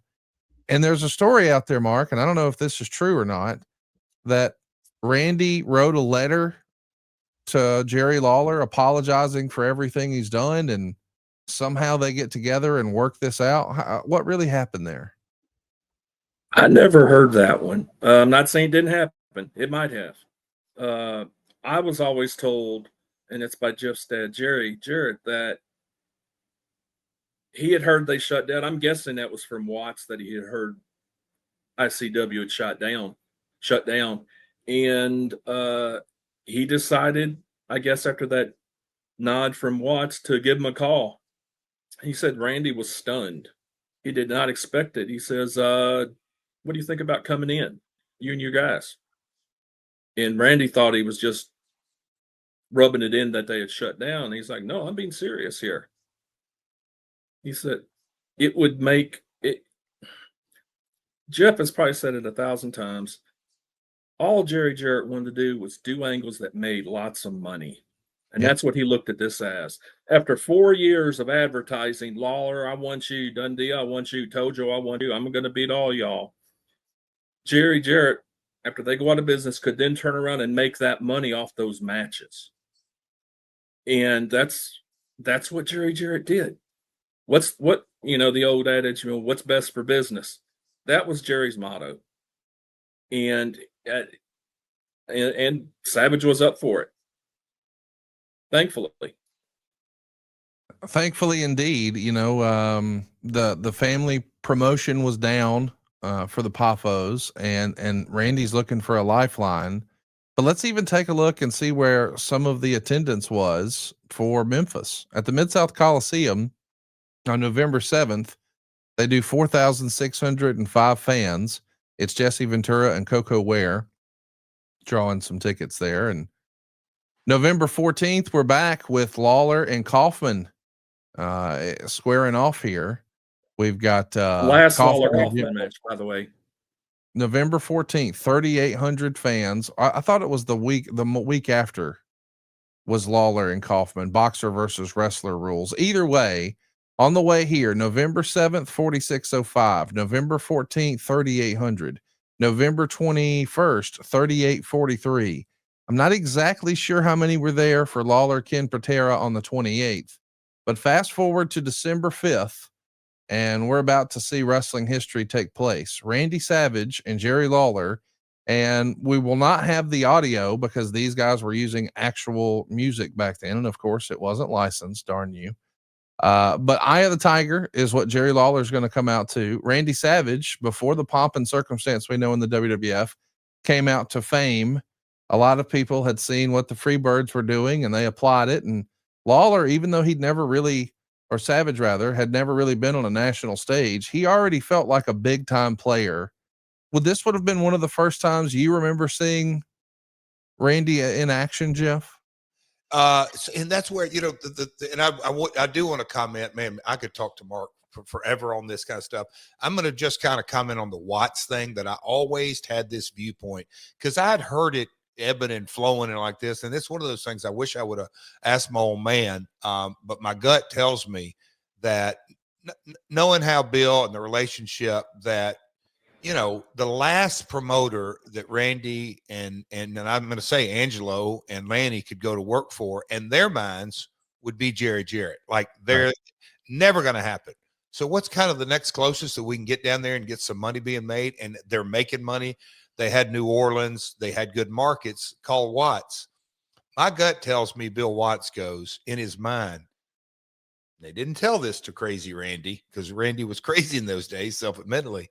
Hell no, I'm not going to tell them no, but there ain't a chance in hell I'm booking these insane folks because they're going to come down here because the rep of them was the blackball. So Watts is polite. No, he may have said, hey, yeah, why don't you give Lawler a car? Because that's a story I've always heard that Savage actually contacted Lawler first, and Lawler, hey man, I don't make those calls. That's kind of a Jerry Jarrett decision. And then that's when they got on the phone and the deal was made. So the first time, to answer your question, Conrad, was Savage working for Nick Goulas. Their TV show used to come on the ABC affiliate, early Channel 8 in those days in the Nashville market. It was Savage and Bobby Eaton and I think Phil Hickerson and a couple of others. But so that had to have been 70. I don't know. I'm not a good historian. Mark be able to maybe said that 75, 76, 77, somewhere along that. That's the first time I saw Savage. Now, this go around, I'd heard about the kind of, I don't jump ahead, but all the promotional war and the crazy and the Dundee jaw broke and the fights and just, hey, this is what we're dealing with. And, you hear at certain family dinners over at Eddie Marlin's house and all this, it was common knowledge, and they would have little sidebar discussions that I could just sit there and play stupid and try to listen. It was very, very tense. So it was amazing to me because I can't say I was smart to the business at all at this time, but just my kind of like, holy shit, Savage has come in and he's working with Lawler. The fan in me, Conrad, was at a scale on a 1 to 10, 11. I got to see this. So you were familiar. You had seen some of his ICW stuff. Not ICW. That's what I'm saying. He worked for Nick. Mark, do you have any? Oh yeah. He worked with Bobby Eaton like for very early. Yeah. That's what I'm saying is that's where I'd seen him as a little boy in Nashville living with my mom. I'd seen him again. My mom she was not a fan of me watching wrestling on TV, but I, like any little kid, would sneak around. My older brother had no use for it, but Conrad, I'm the guy who would sneak around and I'm going to bed and sneak up and go down, and because I think it came on at 10:30 at night. But there was a time frame when Savage worked. I think you said Bobby, but he was working for Goulas in the mid 70s. That's the first time I saw Randy. And that would predate the Macho Man, because that song from So you saw him before. Did you see any of his work with the Outlaw promotion when he had really dialed the character in? Not during this time. That's way later. Like I got you. Way later. I just knew Savage. And like, and Mark, you maybe, and I think through the years, but and I can recall in the 80s, my dad would refer a lot of times. This is where, Angelo and the Boys, or that effing Pafo group. It wasn't Randy. Yes, it became Randy Savage, but it was really that group, Conrad, if that makes sense. What an interesting time too. You've got Kaufman in the territory, but you've also got this talent trade that's going on. Huge. And from what I understand, Mark, with Bill Watts, there was a lot of talent. The Rock and Roll Express, Terry Taylor, there was a lot of talent exchanged. Do you think that's another way that maybe this Watts story has evolved, because they knew that talent change existed, and Lanny came in for Watts, but Randy never did? Yeah, I think that definitely tied in with it. They had been looking to get Bill out of Memphis because he had been there almost 9 years. And I guess it was getting a little stale. And they'd sent him down when they had that deal with Ole in Atlanta that summer. And then I believe the last card of that month, December, he actually lost to Loser Leave Town to Kern. And that's when he went and started booking for Watts. They took Midnight Express, became the Midnight Express with Bobby and Dennis, took Corny, and took the Rock and Roll Express, and that kind of cleared them out. Plus, all those matches we talked about a while ago that happened in November, those cards, they cleaned out the summer stock at the end. Ventura was gone, Ken Patera was gone, Andy was gone. So they had lightened up the load to bring new guys in. They would traditionally bring in winter talent, and that just kind of tied with that. And I think, again, you're the historian, but when my old man and Lawler would trade back and forth of the book, Lawler would be more talent heavy, and when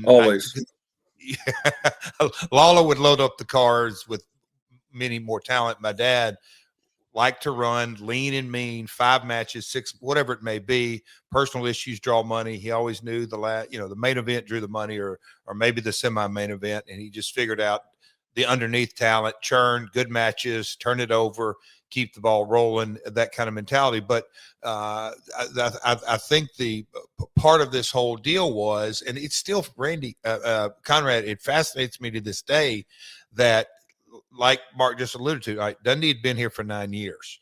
And when you put it in context, Bill and my father lived not even a mile away from each other.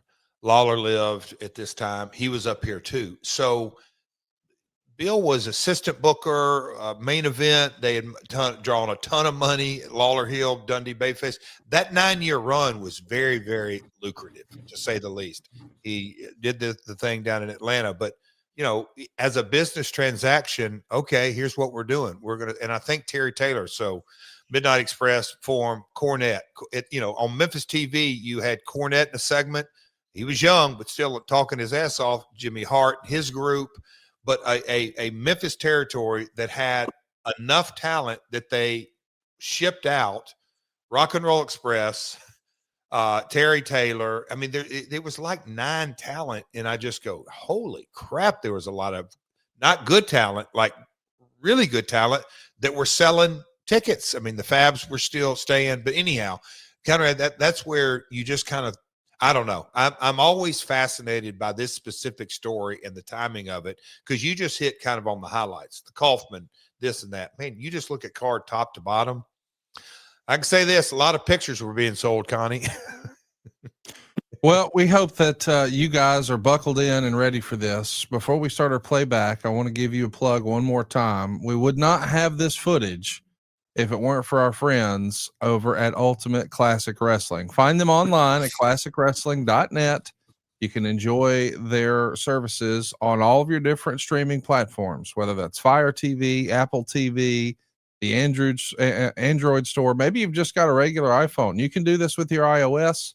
You can even do this on a Roku, or you can just do it like I'm doing it at the computer, classicwrestling.net. Be sure to use our promo code Conrad30, and that'll save you 30% off when you sign up right now at classicwrestling.net. Without further ado, man, let's get to it. We're going to debut the very first meeting at the Memphis Coliseum between the Macho Man Randy Savage and Jerry the King Lawler. Here we go.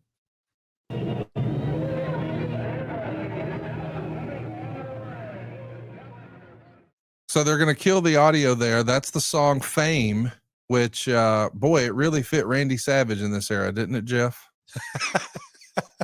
I still crack up. It's just, but look, I mean, that is the Macho Man that main event at WrestleMania. When you kind of think of the aura of the Macho Man and the mannerisms. And I think I saw in some of the notes in the commentary, just kind of the hybrid, every heel in the business in the 70s, took a little bit of superstar Billy Graham. But man, you talk about making such a unique impression to the audience. Randy knew how to do it. And there's good old Jimmy Hart. It was rinse and repeat. Another talent that Jimmy Hart was instrumental in bringing in to take on Lawler. It's a fantastic story. Mark, were you at this show? I was not at that show. I wanted to be, I just didn't make it. I mean, it was a big deal when the Pothos showed up and Randy showed up on the Saturday morning show. It's like, what the heck? I never remember seeing any invasion thing before then. Oh, like wow. That.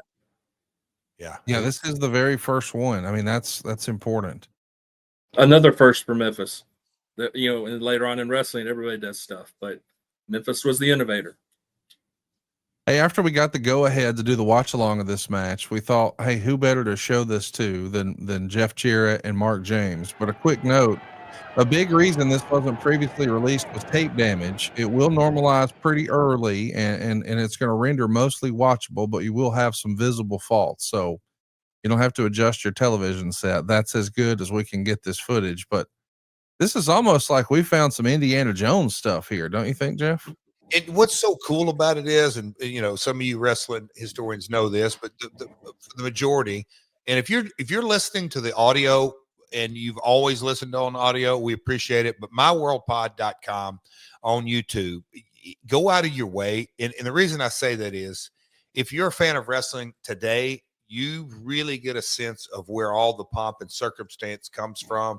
Savage, like his outfit could drop in today. The referee is none other than Ricky Morton's father, Paul Morton.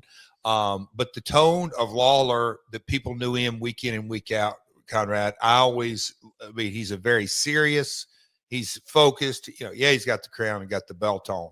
But this match, to me, and in any wrestlers out there watching this, take notes on Lawler, because his mannerisms, even right now, are telling a story that really gets you invested toward the end of this. Mark just alluded to it. The invasion took place, and we're going to talk about the houses the following 2 weeks, and I think there's several factors, but there is a huge majority of the people that came this night. I don't want to say 100%, but a lot, 90 plus, that looked at this and go, those first 4 matches, there was some phony, fake shit in there. This one's real. It gave the tone, and I'm saying that tongue in cheek, but people go, man, they've been saying all this all these years. Lawler and Savage is about to really throw down here, and that's how the tone of the beginning of the match is. We've got a live studio audience here from adfreeshows.com, and people are wondering, when was this again? Savage started calling out Lawler in 79. This would actually take place on December 5th, 1983.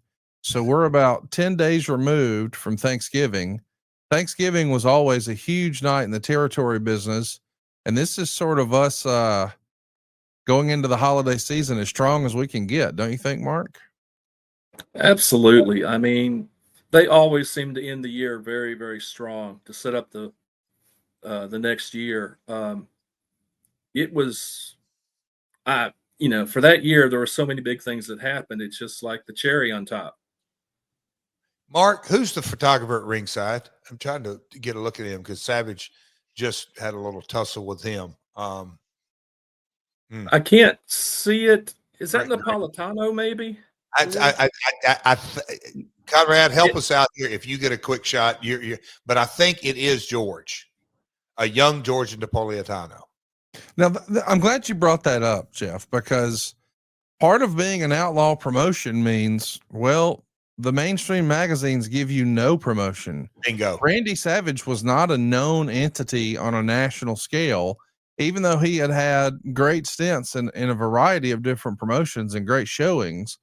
It was sort of closed off. Mark, is that the case? Is that the way you remember it? That it was hard for them to get even coverage? It was very hard. The first time I ever remember seeing him in an After magazine was probably the Thanksgiving cards in Atlanta. They'd have a tag team tournament, and I want to say 82 or 83, 81 or 82. He teamed with young Terry Allen in that tournament. Went pretty far, and I think that's the first photo of him in an After magazine I'd ever seen. You know, by this era, he's got the Macho Man thing dialed in. In his obituary, Dave Meltzer gave credit to Randy's mother for coming up with the name Macho Man. Of course, that Village People song really popped off 5 years prior to this. But at this point, he's already doing the voice and saying, freak out, Macho Man Randy Savage here. I mean, so much of the stuff that we saw in the WWF, he's sort of honing his craft here with that character. Don't you think, Jeff? Yeah. And just again, I am like, I'll use the word Mark. I love how they kind of build this and look, in my mind, I can hear the audio and cause I've seen so many of Lawler's matches, but just kind of the build to it. But these are two,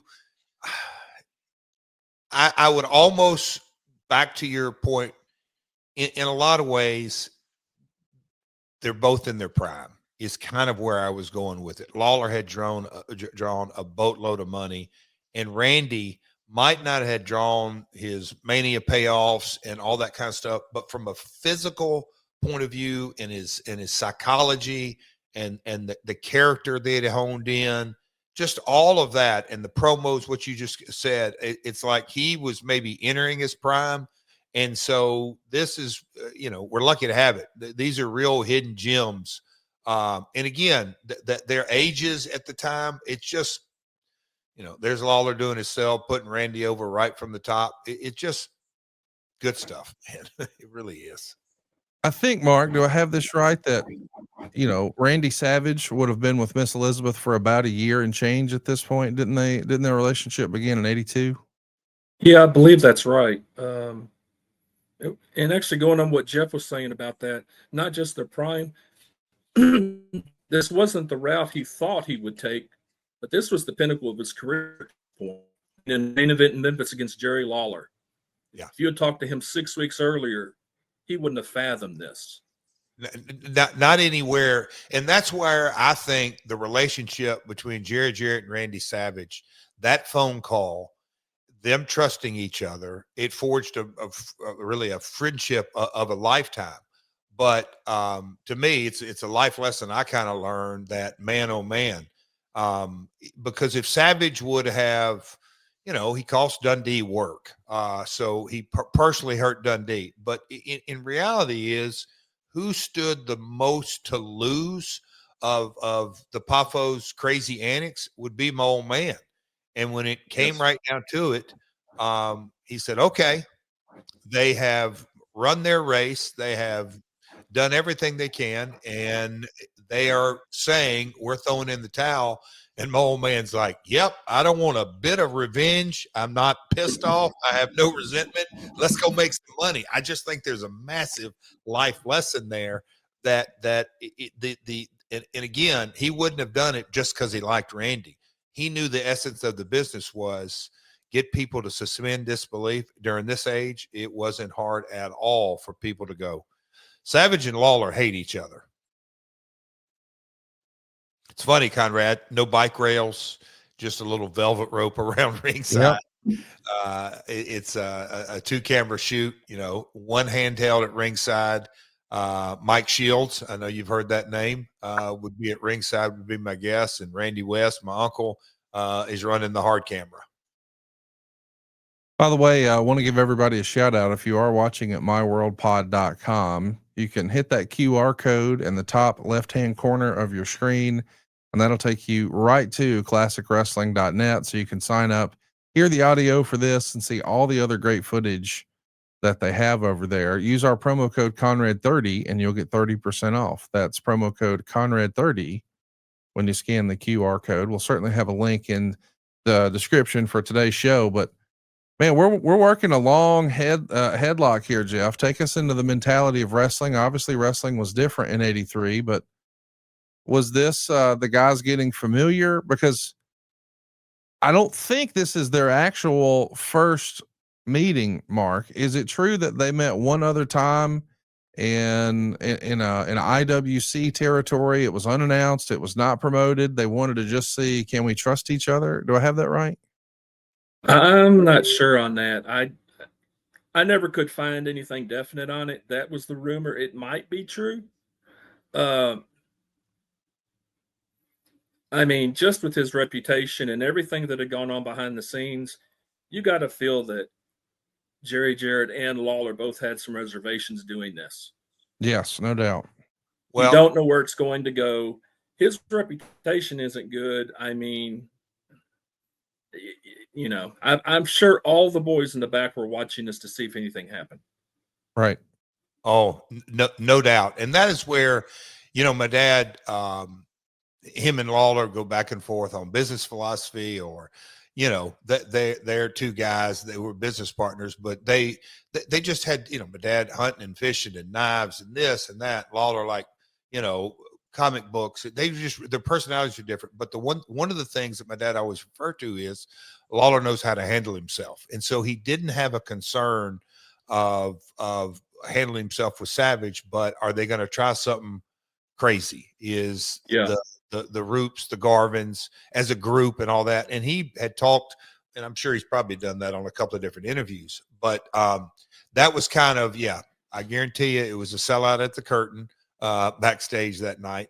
But Randy, I mean, Conrad, one of the things on this, when I kind of watch this kind of match, this day and age, you know, you'll have all kind of guys at independent shows, or it happened at TNA, it happens at AEW, at WWE. When I was working for all the last 10 years, they will say, well, you know, I said this on TV and blah, blah, blah, blah, blah, and I did this, you know, don't we got to start hot? And I always say, no, you don't have to do anything. Body language is well over 50%. If you walk into a ring, and that's kind of when you look at this, and you know, and I know it's a different day and age, and this wouldn't pass the mustard on a match on TV, because action. I get all that, but for a live event, and they're paying to see this, the people in the audience knew we're coming to see a wrestling match. You know what? It won't be long in this wrestling match that it's going to turn into a fight. And you've only seen a 1-2 punch here just once, and they've gone 7 or 8, 9 minutes. So again, it's Lawler telling that story, and all Macho Man has done is pull the hair, pull the tights, to just kind of subliminally identify, you know, I got to maybe take a few shortcuts here and there, and they're just working, and there's a fight in the crowd that people are going over to. Yeah, no kidding. You can see, but again, they're just going to sit in this lock and tell that story. But the anticipation, they're getting them ready, and you know, again, can't do it this day and age. But man, oh man, the psychology, and you know, I wish that the Channel 5 angle would have been on here, the TV angle, to hear the invasion, for the setup, because man, oh man, I've always heard, you know, they tried to copy it years later, Conrad, with the snowman deal. The invasion in the studio, the unexpected way, done, executed right, is great TV. This is based on what Cage Match can find. It's supporting what Mark has said, that, hey, there's been rumor that there was another match, but this is the only one that everyone agrees actually happened. Not to give a spoiler, but it goes to a DQ. They come back a week later and they do a cage match. That too goes to a DQ. They're back a week later, this time as a tag team. It's Austin Idol and Jerry Lawler against Joe LeDuc and Randy Savage. Once again, a DQ. And then by the time we actually, I mean, that trend continues. We do see clean pins at like the Mid-South Coliseum in April of '84, where it's Lawler and JJ Dillon against Jimmy Hart and Randy Savage. But respectfully, we can guess who took the pin there. It's not until a week later, so we'll call it April 9th of 1984. That's when Lawler beats Randy Savage for the title, and it's for the NWA Mid-America Heavyweight title. The loser gets 10 lashes. It takes several matches before they trust each other. Was that just the way the business was back then, especially on the big shows here at the Mid-South Coliseum, Mark? Or is this still, in your opinion, a feeling out process between both sides? I think it's twofold. One is it's completely a feeling out process that they didn't trust the Paphos and Savage. Yeah. I really believe that. But they were willing to take a chance. This is how they would indoctrinate this Savage and Paphos in there, is let them have some matches for a couple months. Don't kill the big matches with Lawler now on the first, you'll get some, do some cards. No one got a pinfall those 3 matches. Push it down the line. Let them get used to Memphis in front of, I know he'd been in front of a lot of people, but these were probably some of the biggest crowds he had ever wrestled in front of.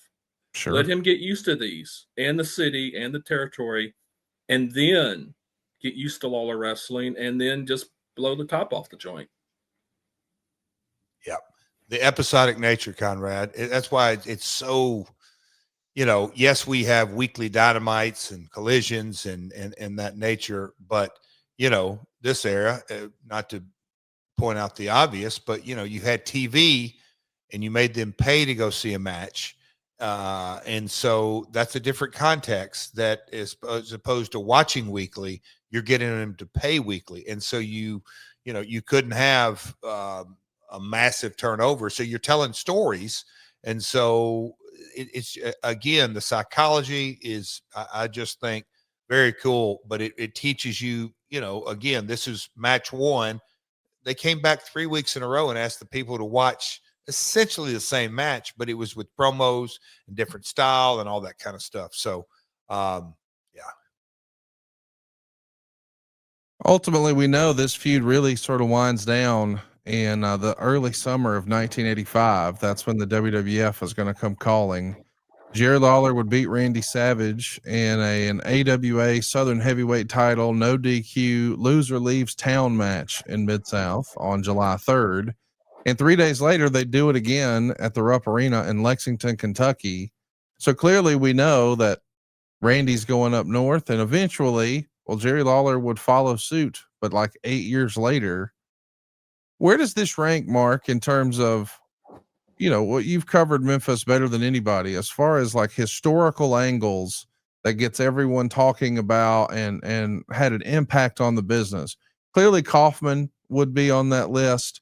Would this Randy Savage, the story behind the story, would that be one of the top stories in the history of Memphis as well?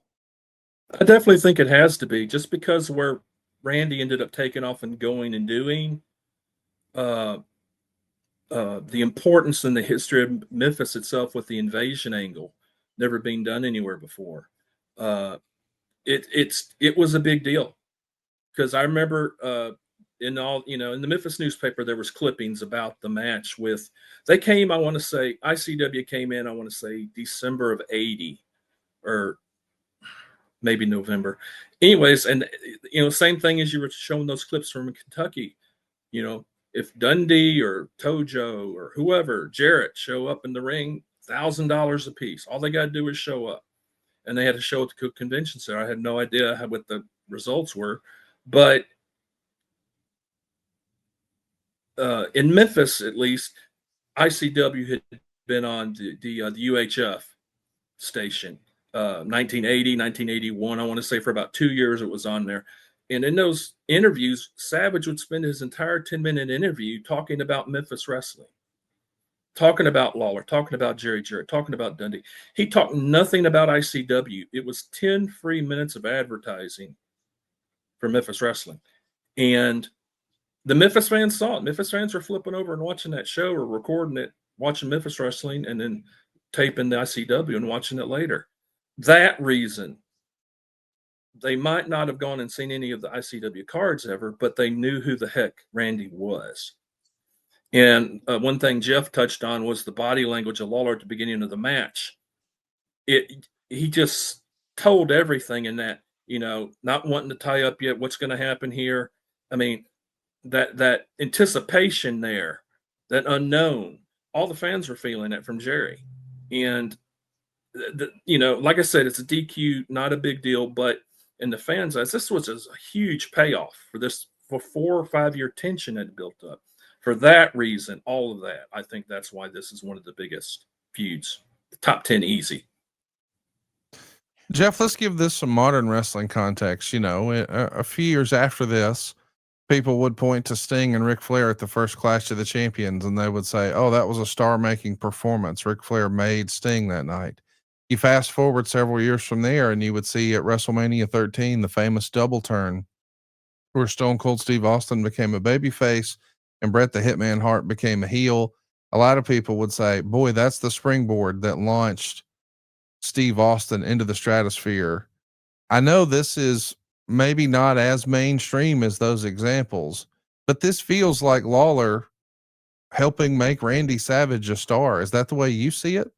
I just think there's no other way to see it. And when you just touched on the loser leave, when George Scott, and at the end of the day, Vince McMahon came calling. Yes. And you have to look at where the business was, the payoffs that were being paid off to Hulk and others, the climate of the business. We could go through a laundry list of folks that quote unquote made the jump, that left the territory and went to Vince McMahon and all this. Randy, I mean, I've heard the story many, many times, and my dad and Randy, but when he got the call, Randy straight up called my dad and said, "Hey, do you want me to stay a month? How long do you want me to work out my notice? Because without you, there's no way I'd be where I am today.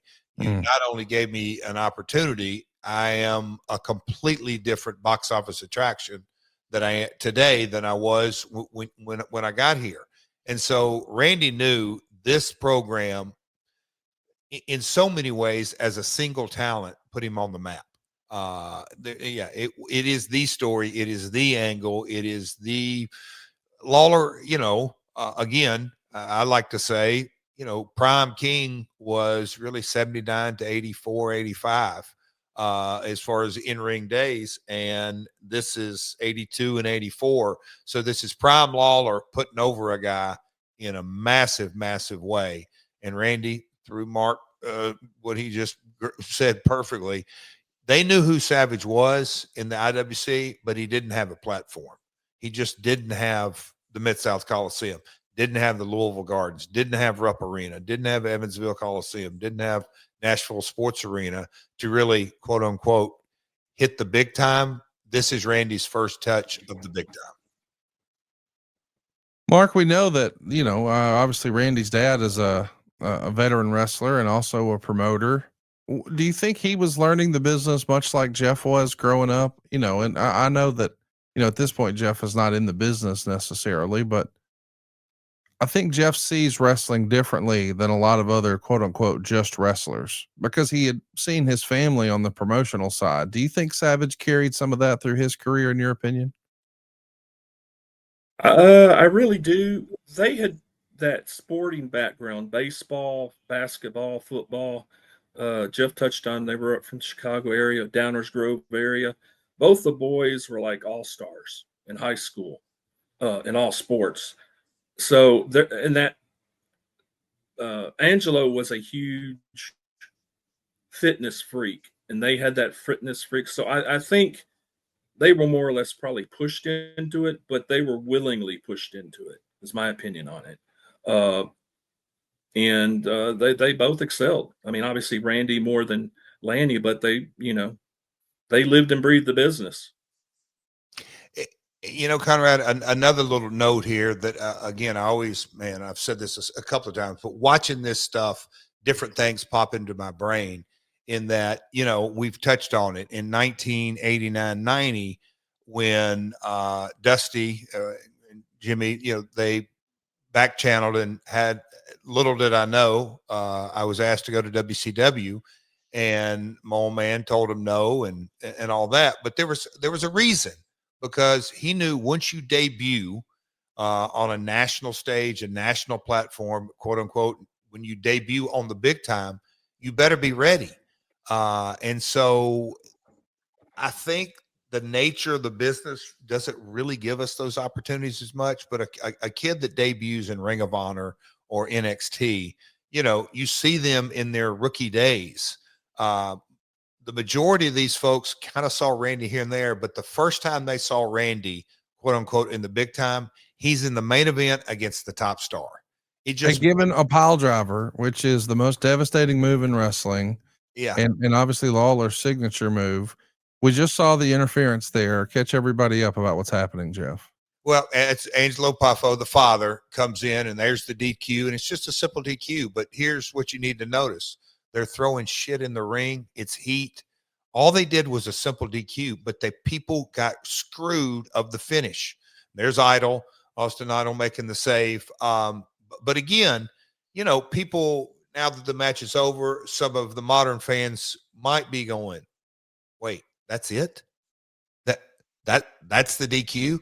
But you have to notice the emotion. The people were pissed off that the old man jumps in there. And so again, it was a, you know, they doubled the house from the prior week, and we're in the holiday season. And look, you know, I think some people, if you talk to, oh man, Lawler Savage on the first go around only drew once. Well, you go work 52 weeks a year and try to run the 2 weeks before Christmas, you're going to be down during those weeks traditionally anyway.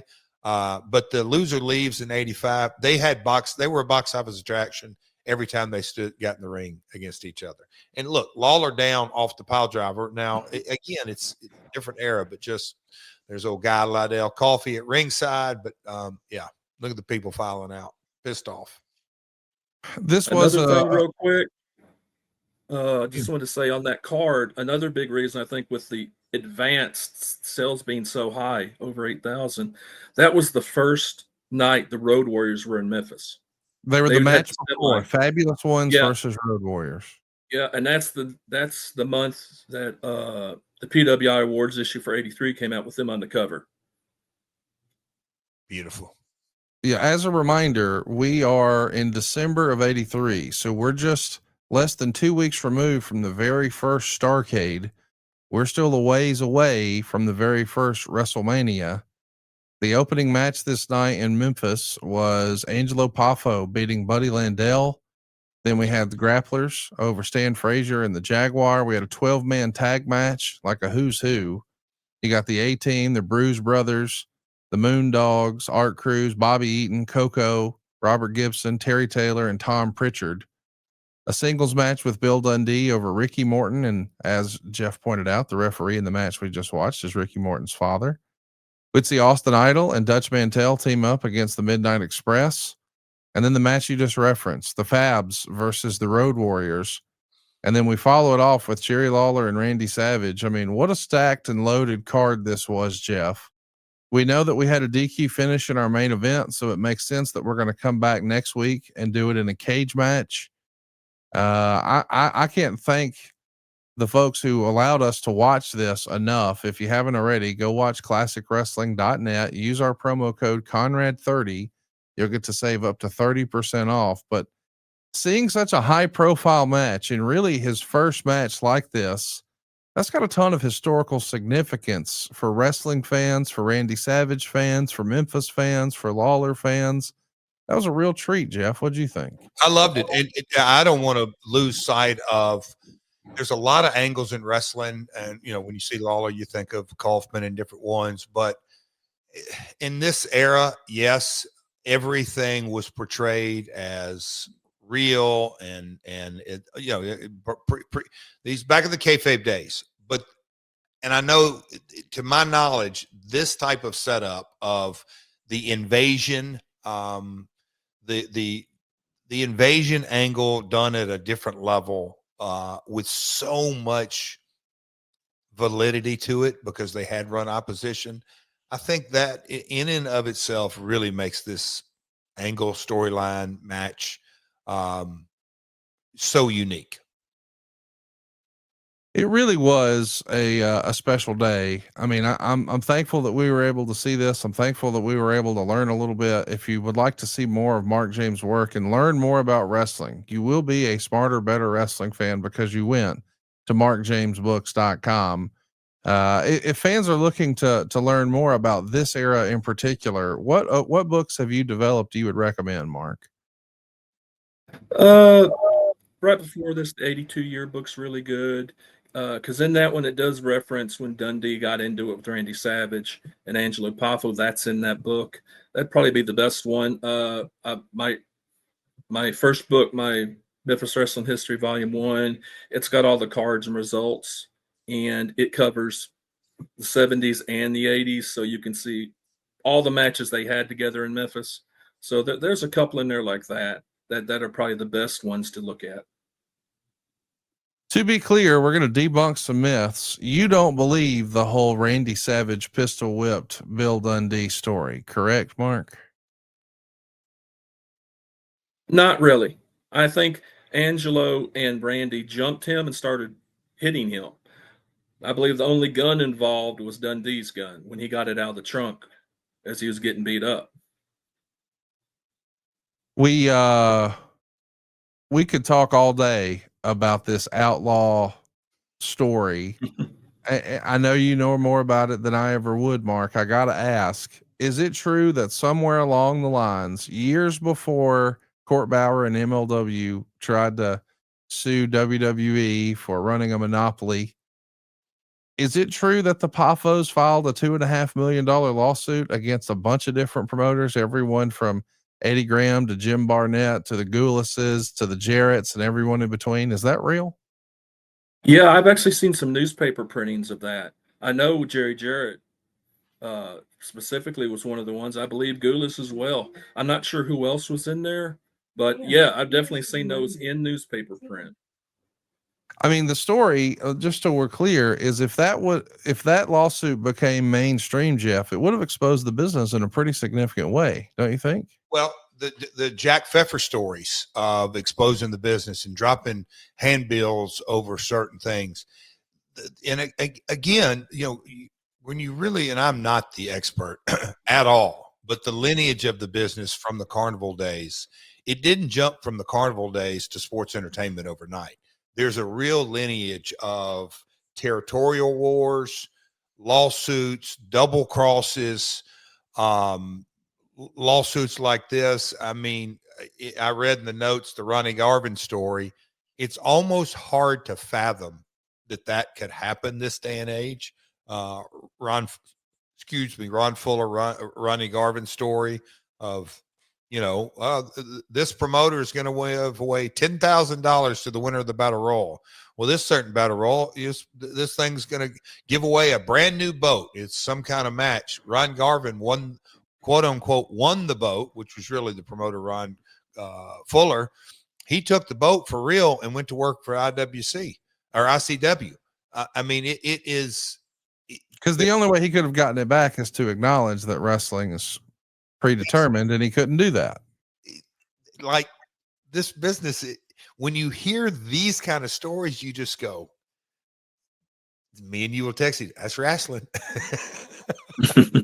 that is wrestling. And we've loved talking a little wrestling, a little Memphis history with Mark James. Check him out at markjamesbooks.com. Mark, thanks for all the time, man. We're going to have thank you guys. Context here. This was great. Thank you, Mark. Great seeing you. But yeah, I knew it'd be special. Thank you guys. I really appreciate it. It's great talking. Great talking to you. And we can't wait to tell you about our friends at Legal Buddy. Life happens fast. 1 minute you're driving home after work, and the next, well, you see flashing lights in your rearview mirror. Your heart skips, your hands tighten on the wheel, and you start asking yourself, what do I do now? That's when you need someone on your side. And with the Legal Buddy app, you can connect with a local attorney in seconds. not hours, not days, but right when you need the help. Whether it's a DWI, a car accident, a criminal charge, or even just a traffic ticket, the Legal Buddy app puts real legal support right in your pocket. Imagine having an attorney on call, ready to guide you through some of life's most stressful moments. This isn't a call center. This isn't a waiting game. It's direct access to a lawyer who understands your situation and your community, one who can step in right away. Think about it. When trouble knocks, do you want to face it alone? Or would you rather have the confidence of knowing a professional is already on your side? That's the peace of mind that Legal Buddy gives you. And here's how easy it is. Download the Legal Buddy app at legalbuddyapp.com. Register today and use the referral code LEGAL for your chance to win a $250 Amazon gift card. Life is unpredictable. Accidents happen. Tickets happen. Mistakes happen. But when they do, you don't have to go through it alone. The Legal Buddy app, always on your side. Download the app today and enter the referral code LEGAL.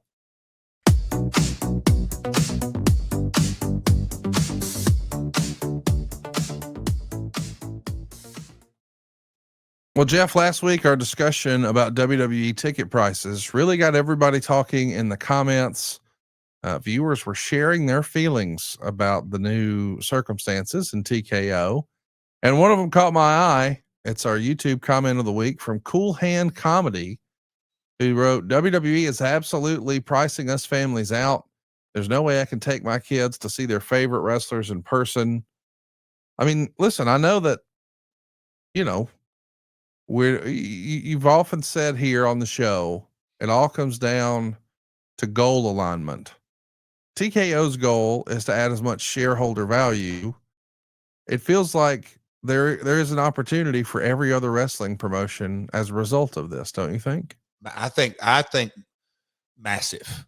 I really do. And I think it's going to be very interesting. It's almost like, you know, watching the stock market in a lot of ways, just to see the ebb and flow.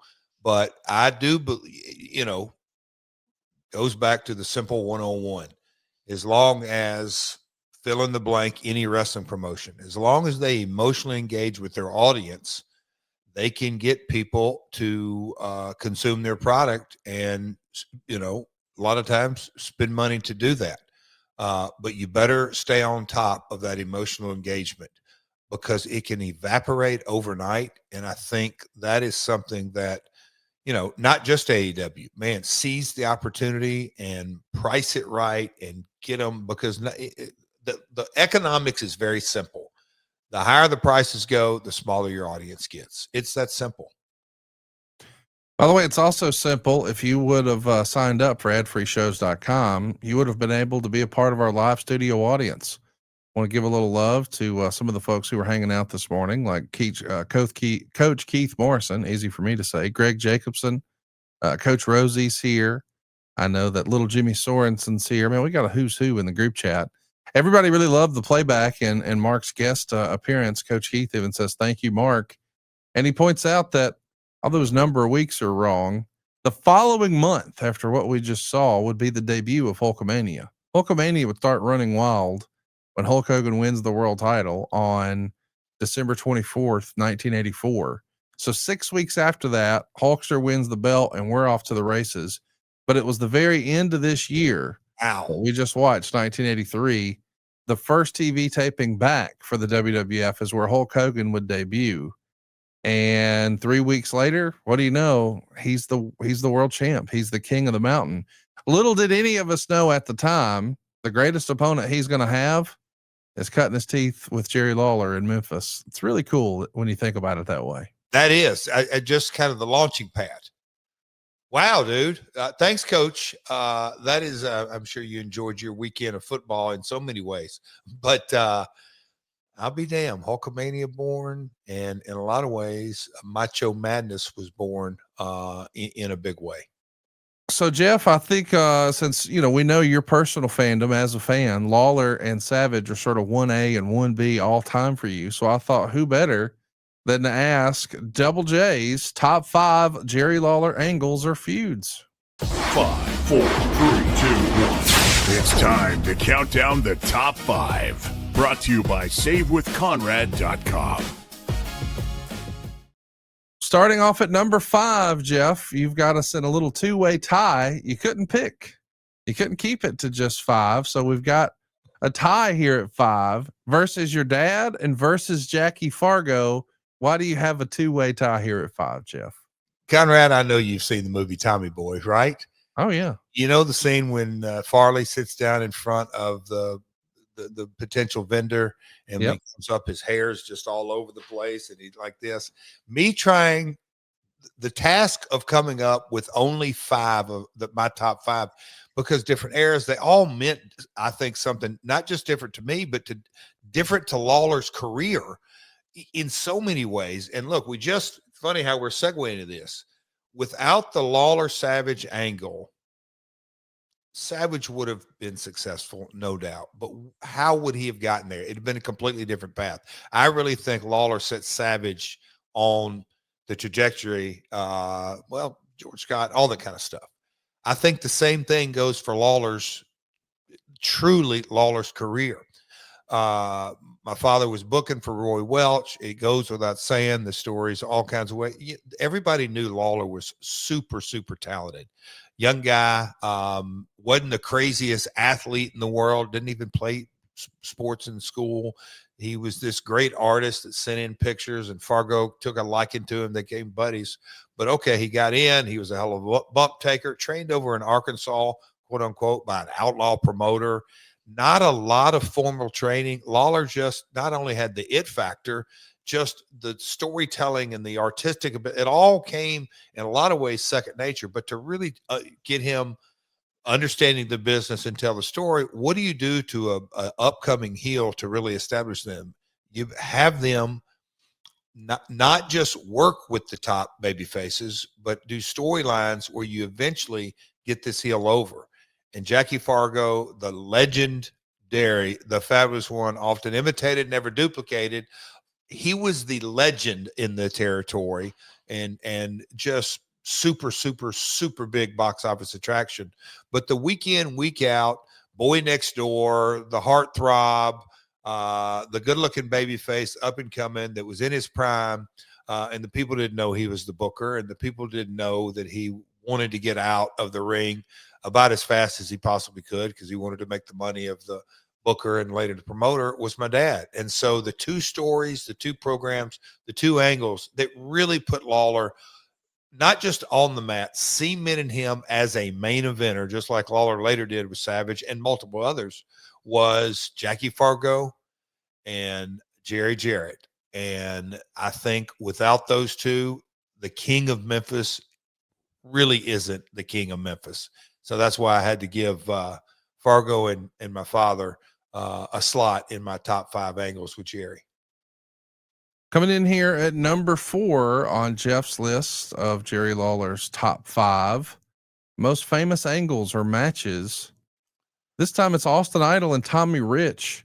I think 1987 is one of the last really strong business years at the Mid-South Coliseum.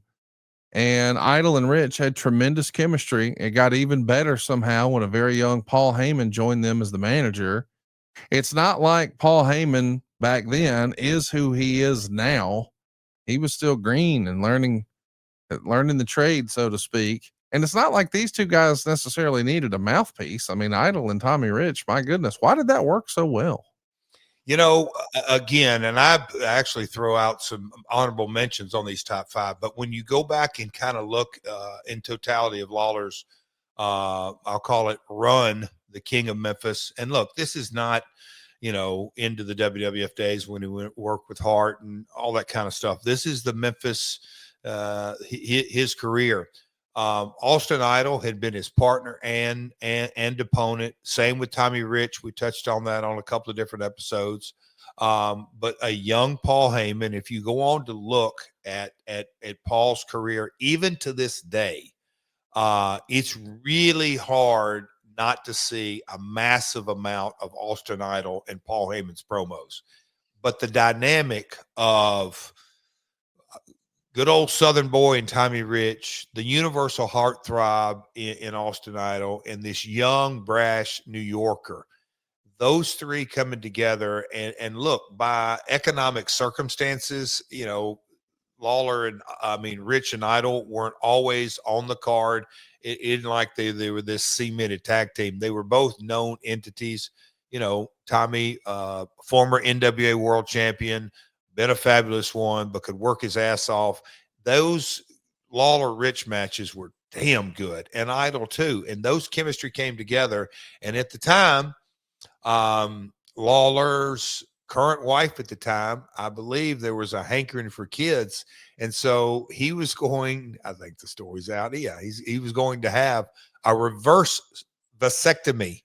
Yeah, and so he's going to have to take some time off. So in Lawler's line of thinking, okay, I'm going to do this crazy nut shot.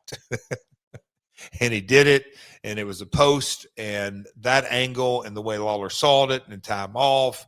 And though, look, the promos, you really think about in people's top 10 list of best talkers in the history of the business, Lawler, Idol, Rich, Heyman. Well, one of those is certainly on the top list, if not two, maybe three, maybe four, if you want to drill it right down. So the chemistry, the promos, the timing, I also think, now we're talking 87, and they had done, and they being WWE and WCW was coming of age, but in a different way. But they had done, the business had been introduced in the early days to sports entertainment. But in this era, Conrad, I think one of the reasons this got over so well was it was a stark contrast from sports entertainment. It was, hey, I want to watch that. That's professional wrestling, I know. And yeah, it was, they did big box office this summer, or this whole year with this story, and culminating in the hair match. And everybody, I could talk about this forever. Head shaved, yeah, all kinds of stuff. But the angle was really, really good. No doubt about that. Let's take a look at number 3 on Jeff Jarrett's list of top 5 Jerry Lawler matches and angles. Bill Dundee. This has got to be maybe your spiritual favorite, because I know you got tickled with some of the outrageous stipulations and how they really sold the same match over and over and over. He probably had more matches with Bill Dundee than anybody, don't you think? Well, and man, we should ask Mark. I know that my father, Jerry Jarrett versus Jerry Lawler, I think it was 77 or 78. You know, I think it's a crazy 40, 42, 43, 46 or something like that. They wrestled each other in singles, tags, or six mans, or in some combination the entire year. It was just crazy, Matt. Well, Lawler was that red hot heel, and Bill Dundee originally came in with a tag team partner named George Barnes, and they were rough, tumble Aussies. George got homesick and decided he had to go back to Australia. Bill actually was born in Scotland, but had that accent, and he liked it here and stayed and got over as a heel tag team. And then the time came and the angle was shot, and Bill kind of became that fan favorite. And whether Lawler was a heel or a babyface and vice versa for Bill, they had great chemistry. Again, there was an underlying true professional jealousy that would rear its ugly head. So an underlying real sense of heat that you had Jerry Jarrett as the boss in these days before Lawler had points. And so you had Jerry Jarrett's the boss, and you had one right-hand man would be Jerry Lawler, his assistant booker and top star. And on the other hand, you had Bill Dundee, who was his assistant booker and number 2 guy. And the number 2 guy naturally wanted to be the number 1 guy. And the number 1 guy hated the number 2 guy. So they had a naturally built in. Their personalities are different. Their hobbies were different. Their mindsets were different. I mean, across the board. But, you know, I see guys today that have personal animosity, but they can't work with this guy and work this guy. And I'm here to tell you, if Jerry Lawler and Bill Dundee can have one match against each other, let alone, like you said, more matches than anybody in Lawler's career, anybody can work, because they didn't like each other at all. That's a shoot, brother. They despised each other at times, but business was business. And Jerry Jarrett came to the table and said, hey, y'all have y'all's personal relationship, Go somewhere and deal with it. We're going to talk about making money. So this is what's best for business. Well, what was best for business included a lady losing her hair. And I guess Gary Hart still had hard feelings about that years later. He wrote about it in his book. Is that, I mean, listen, it feels like, hey, I'll shave my hair or she's going to have to shave her hair. It feels like an obvious setup. Well, of course, Lawler's going to lose. There's no way they're going to shave a woman's head, but then they do. What did young Jeff Jarrett think of that? I could not believe it. You know, Gary Hart, he hated everything. Jerry Jarrett, Jerry Lawler, you name it. And it really, to me, I hated that for Gary because it reflected on him, but he knocked all of it. But the real reality was the angle was so hot, and, you know, it gets into the story and Lawler Dundee, hair versus hair. And they con law, you know, the story. Okay, I'm not putting on my hair. I'm putting on my hair. Anyway, they finally agreed, put up the hair. Dundee loses his hair, and he's so freaking mad. He wants his hands, and Lawler saying the story's over, the promo's over. And Lawler, in his natural conversational way on television, essentially goads Dundee in and like, this son of a really, okay, if I'm going to do this, I'm not putting up this title. What do you got to lose? And as the story progressed, Lawler backed him in a corner and said, you want this title so bad? I've already got your hair. If you want it so bad, put your wife's hair up. I mean, the whole world thought, okay, Dundee's becoming champion. Nope. Old Bev took her head shave, and that's taking one for the team right there. But she got a nice payoff. So I was always reminded of that. One of the biggest angles in the history of wrestling comes in at number 2 on your list of Jerry Lawler's top most famous angles or matches. Of course, we're talking about Andy Kaufman. I think that really gets kicked into high gear in 81. It's around the same era here as the match we just watched with Lawler and Savage in late 83 that it starts to wind down. You heard Mark James say, hey, that was when they did the last Andy Kaufman matches. This made national, global headline news. I mean, what they did on the David Letterman show, people are still talking about all these years later. I mean, there was a movie in large part, I got to think, inspired by this scene. You got to see some of the genius that was Andy Kaufman. And of course, as a wrestling fan, we were all seeing what a genius Jerry Lawler was with, I don't know, playing pretend on a grand stage. It showed his range as a performer. Did you ever meet Andy Kaufman when he was in the territory? You would have been a young man. Did you meet him as a TV star? It feels like something you would have been into. Nashville Sports Arena, kayfabe days. He dressed in a separate dressing room, but it was like a nodding of the head. Andy really was protected the business, a little bit of a recluse, very private. So no, me and Andy, but man, oh man, Conrad. I believe, well, I certainly, I'll just speak for myself. I appreciate the angle more today than I did when I lived it. And then I watched it a few years out, and as time's gone on for so many reasons, but, and I just, people know of the Lawler Kaufman and the Man on the Moon movie, and Jim Carrey got into that character so much. He drove people crazy on the set because he really became the Andy character. And when you really drill down who Andy was as a human being, on one side, weird, quirky, passionate about his work, but at the end of the day, I mean, passionate about his work in that he never cashed a check that my father gave him for his payoffs.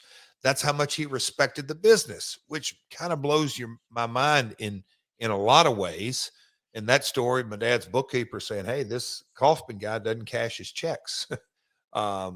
Anyway, but when you really think about where Andy's career was at, he didn't need wrestling. He was on the #1 TV show in America, Taxi, and wrestling women on Saturday Night Live, and stand-up comedian, very eccentric. But he got into this, and how unique and God's grace, God's will, God's plan. Vince Sr. turned it down. He had the opportunity right there in his backyard. Andy Kaufman could have done this storyline with fill in the blank of a babyface with the WWF. but it didn't happen. And Bill Apter connected the two, Lawler and Kaufman, and the kind of the rest is history.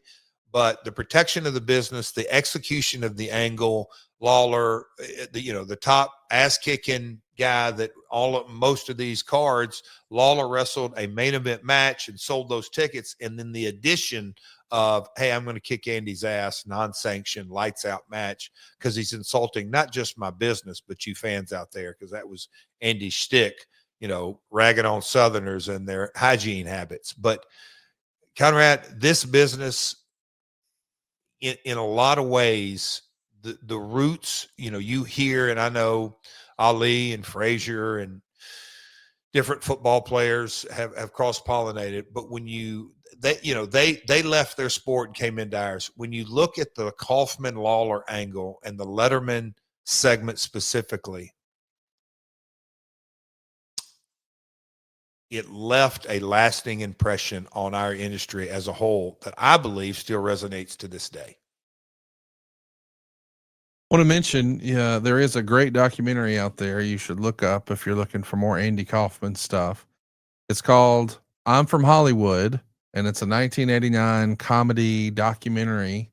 It was released on VHS in 98 and then again in 99, but it made its way to DVD in 2000. So I would have seen it probably in that 98, 99, 2000 era, but you get a good look at Andy Kaufman. And you referenced Taxi and how successful it was. It was an ABC show that came on Thursday nights at 9:30 Eastern.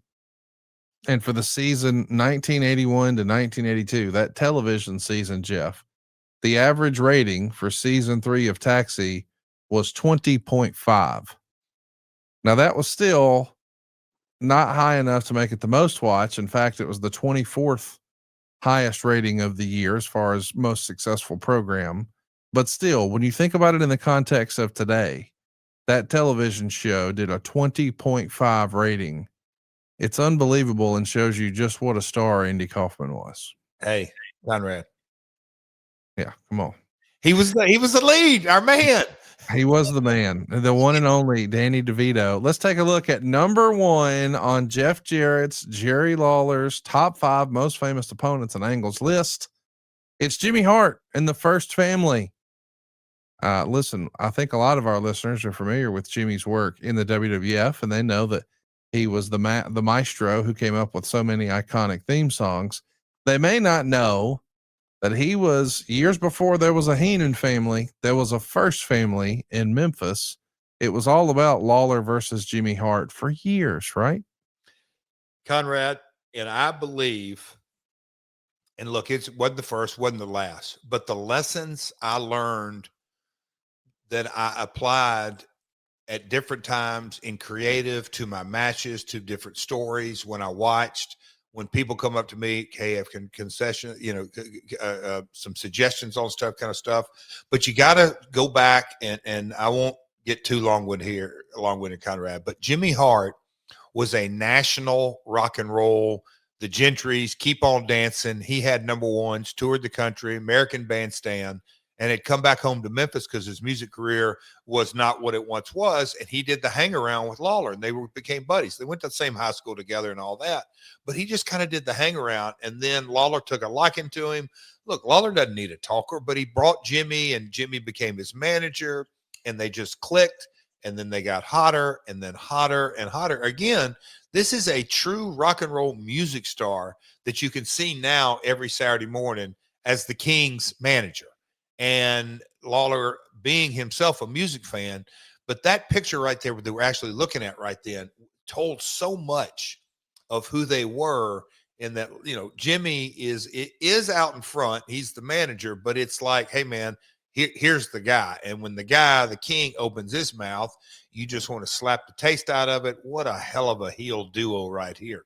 But as they were going along, and Memphis was ebbing and flowing, but rocking and rolling, and the split happened, and then one thing led to the next, and now Lawler becomes part owner of the territory, and that split almost happened, but it didn't. My dad brought him into the fold. And so you have all these different kind of dynamics, and business is really good. And Lawler had, in those days, I'll say drawing came naturally. So I really can't call that a hobby, but he had two different hobbies, one being softball and the other one being,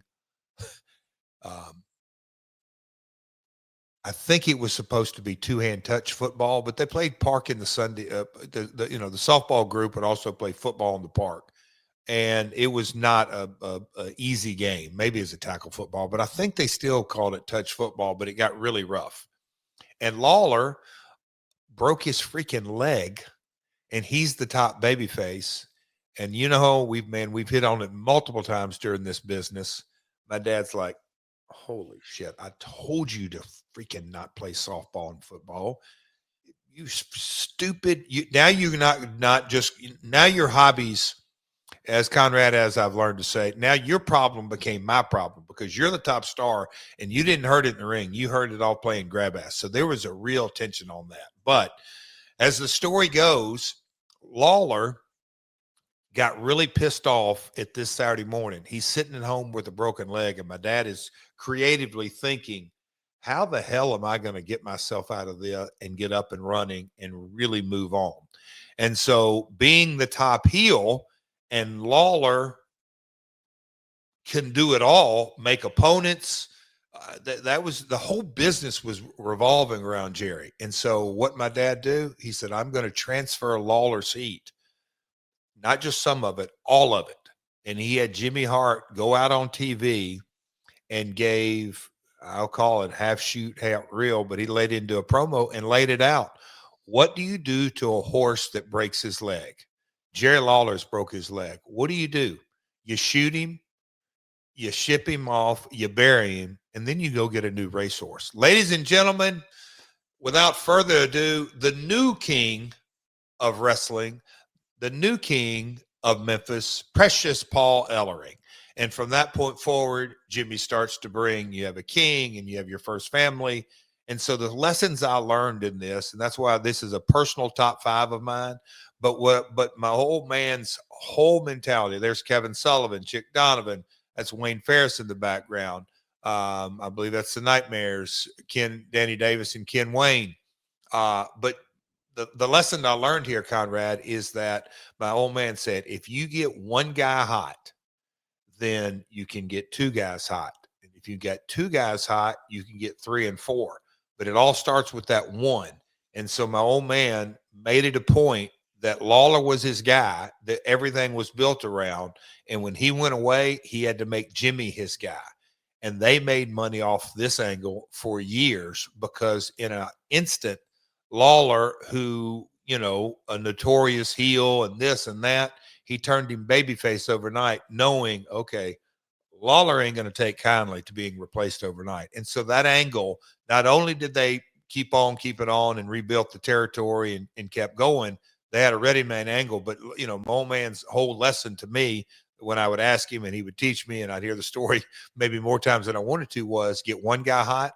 And if you have one guy hot, you can get a 2. But you have to learn with that base. You can't get everybody over at once. And he focused on that. And Jimmy managed single heel, tag heel, all kinds of. But he kept all the heat on the first family. And then Lawler was out. But anyway, you have Dundee. You have multiple babyfaces rolling in. And he really ran his business off that hot heel because, again, a life lesson was heels draw money, babyfaces sell pictures.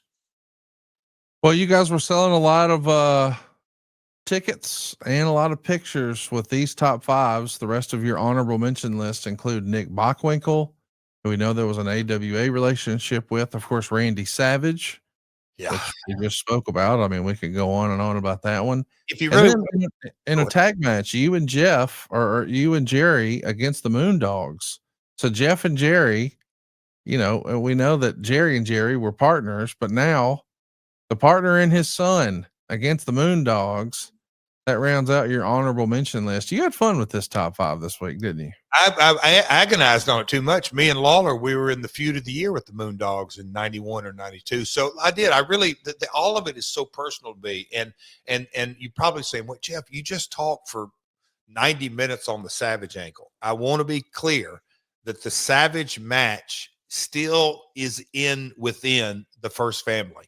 That's how hot Jimmy Hart and the whole story was, and yes, it took precedence and they built 2 years on the Outlaw and the ICW and all that. But Jimmy Hart, you saw him clapping. You know, my dad could have real easily, and this is where you got to have the safety valve and the that kind of language that my dad taught me, is that, hey, if Savage goes crazy and double crosses and leaves us and it doesn't work out, well, what happens? Well, it's all right. Jimmy Hart goes out there the following week, takes back all the heat. So you have to kind of know that kind of, yeah, it had to not get backed in a corner. Those kind of life lessons in the wrestling industry, invaluable. And to me, to this day and age, I think sometimes they're just a completely lost art. So the Savage angle, in my opinion, is wrapped in the Jimmy Hart first family. Speaking of Jerry Lawler, you know, we just watched that fabulous playback. Want to give another shout out to the people who helped us find and provide the footage. If you haven't already, what are you waiting for? Go hit the subscribe button right now. I'm a big fan of this. It's classicwrestling.net. We want you to use the promo code Conrad30. You'll save 30% off when you sign up at classicwrestling.net, and you can stream it on all of your major platforms. That's classicwrestling.net. But in that footage they provided us, we saw Randy Savage and Jerry Lawler, Jeff, and man, the gear that Lawler was wearing, I found out is owned by a friend of ours. Take a look. Dave Milliken still has the complete outfit. The jacket he wore that night, the singlet, the trunks, the crown, the boots. He's got the whole outfit. He might be the preeminent Memphis collector out there, I think. And I used to laugh at those boots because I'm a basketball guy, and to this day, when I lace up my wrestling boots, I can assure you they're tight. Lawler would come in and his suitcase looked like a freaking trash pile when he opened it. Not organized. It's the artistic brain. But he would, I mean, it's crazy. He'd throw those boots on and go to the ring. No stretching, no nothing. But those white boots jump out at me in a funny way. I've seen him throw them on and 5 minutes later be in the ring kicking ass. Shout out to Dave Milliken, not only for providing us with that gear, but connecting me with Mark James years ago. I first met Mark back in 2013, and he's come to the house several times, and we've had a lot of fun through the years. And this is our first time we ever got to talk about Memphis on the program today. So I'm excited that we had him on. I want to give him another plug. Be sure to pick up one of his great books at markjamesbooks.com. And coming up next week, Jeff, I'm pretty excited for us to talk about this. We're going to be working on and yes, this is real, Jeff Jarrett gets a Hall of Fame ballot from Dave Meltzer and the Wrestling Observer newsletter. And next week here on the program, we're going to go through how Jeff is voting in this year's Wrestling Observer Hall of Fame. And I know what you're thinking to yourself. You're thinking to yourself, what does a ballot look like? We'll show you next week here on the program. Look at you. And you might think, well, who else nominated? What are the categories? We're going to cover it in great detail next week. Jeff, I know you've gotten this invitation for years, but I don't think anybody's ever gone through and explained what they're picking and why. This should be fantastic next week. Hell, I'm almost shocked in a way, Conrad, because of the confidentiality and the thought process. And life is funny, ain't it, Connie? Me and you are going to be talking about a Hall of Fame ballot, but it's pretty cool. Yeah, it is when it breaks down. I think this week was very special on My World. I think going through this, I don't think when we launched My World several years ago that if me and you would have said, yep, let's sit down and talk about the Wrestling Observer Hall of Fame ballot, I don't think we would have put that on our list, but we're doing it next week, and it'll be fun to talk about. There's some fascinating names. Anyway, I won't get too far ahead. I'm excited about it. Well, I'm excited to tell you how much money you can save at savewithconrad.com. If you haven't already, what are you waiting for? Go find out how easy it is to make your life a whole heck of a lot easier. Our number one priority at savewithconrad.com is to show you how to keep more of your own money. And you don't need perfect credit or money out of your pocket to do this. But I want you to really think about this. Ask yourself this question. How old am I going to be when I pay my house off? A lot of people don't ever think about that, but what does the end of your loan look like? I guess what I'm driving at is how old will you be? How old will your kids be? What are your short-term and your long-term goals? I routinely help our podcast listeners take advantage of the opportunity that's in front of them to re-leverage their debt at a better interest rate and at a faster turn time. Here's what I mean. I think the only good debt is no debt. I want to make it my mission to get you out of debt. And I'm talking to you if you've got credit card debt. You know it's crazy high, but did you also know the interest you pay on that is not tax deductible, whereas the interest you pay on your mortgage is? So doesn't it make sense that once you owe the debt, it's up to you how to pay it back? Wouldn't it make the most sense to get the best rate possible with the cheapest monthly payment possible, but pay the thing off as fast as possible? You see, that's the way we talk about our car loans. Hey, I've only got 4 more payments left, and then I own this thing free and clear. It's totally mine. That's the way we talk about our credit cards. Hey, I made my final payment. I've paid my credit card off. Imagine how it will feel when you get to say, honey, we've paid the house off. That's the goal. How do we get there? Well, you need a plan. And that's where I come in. I'm not your average banker. I don't say no. I say not yet, but here's how. You need to find your mortgage advisor for life. And I'd like that to be me, your friend in the mortgage business. Get yourself a quick quote right now at savewithconrad.com. Give us a call toll free and tell us what your short-term goals are. Tell us what your long-term goals are at 888-425-0105, or even talk to a live person right now at savewithconrad.com. Did I give my email? Yeah, you can email me directly if you've got a unique situation, or maybe you've got questions about buying a house or credit or refinancing or credit card debt. Whatever you're looking to do, I've probably done it many, many times. I started doing this back in August of 2001. That was like the invasion angle. This has worked out better for me than maybe that creative did for WWE.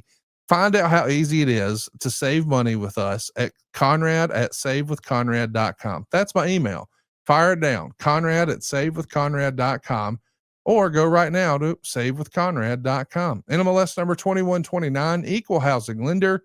And hey, go read some of our reviews. ConradReviews.com will hook you up, or you can go to savewithconrad.com/reviews. I'm looking at it right now. 1,062 reviews. Our average rating is 4.74 stars. Man, so many 5 stars in there. Will Ospreay's got to be jealous. Savewithconrad.com. Jeff, this was a blast today. I love watching the old Jerry Lawler stuff. I love watching the old Randy Savage stuff. I can't wait to talk about the Hall of Fame next week. This was a fun episode, dude. What'd you think? Buddy, we went long today, and I am shocked. I have not looked because, we got a little clicker, folks. This has been a long episode, but it blew by. What are you talking about? Talking about Savage, one of my all-time favorites. Talking about Lawler. Yeah, good stuff, pal. I appreciate everyone's time today. Lots and lots of fun. Coaches, little Jimmy, all the shout outs that we give folks, but I appreciate you guys being here with us. Tell a friend to hit that subscribe button, turn on your notifications bell. That's myworldpod.com. That's where you can watch the entire match today. And we had lots of great reference photos. You can see some of those newspaper clippings. If you haven't already, what are you waiting for? Go right now to myworldpod.com, hit the subscribe button, turn on the notifications bell. And we want to hear from you. What'd you think of Randy Savage's coming out party? Hit us up on Twitter, on Facebook, or on Instagram at myworldpod. You can also interact directly with the Last Outlaw at Real Jeff Jarrett. He's on all the platforms at Real Jeff Jarrett. I am at Hey, it's Conrad, and we are out of time. We'll see you next week right here on My World. Peace.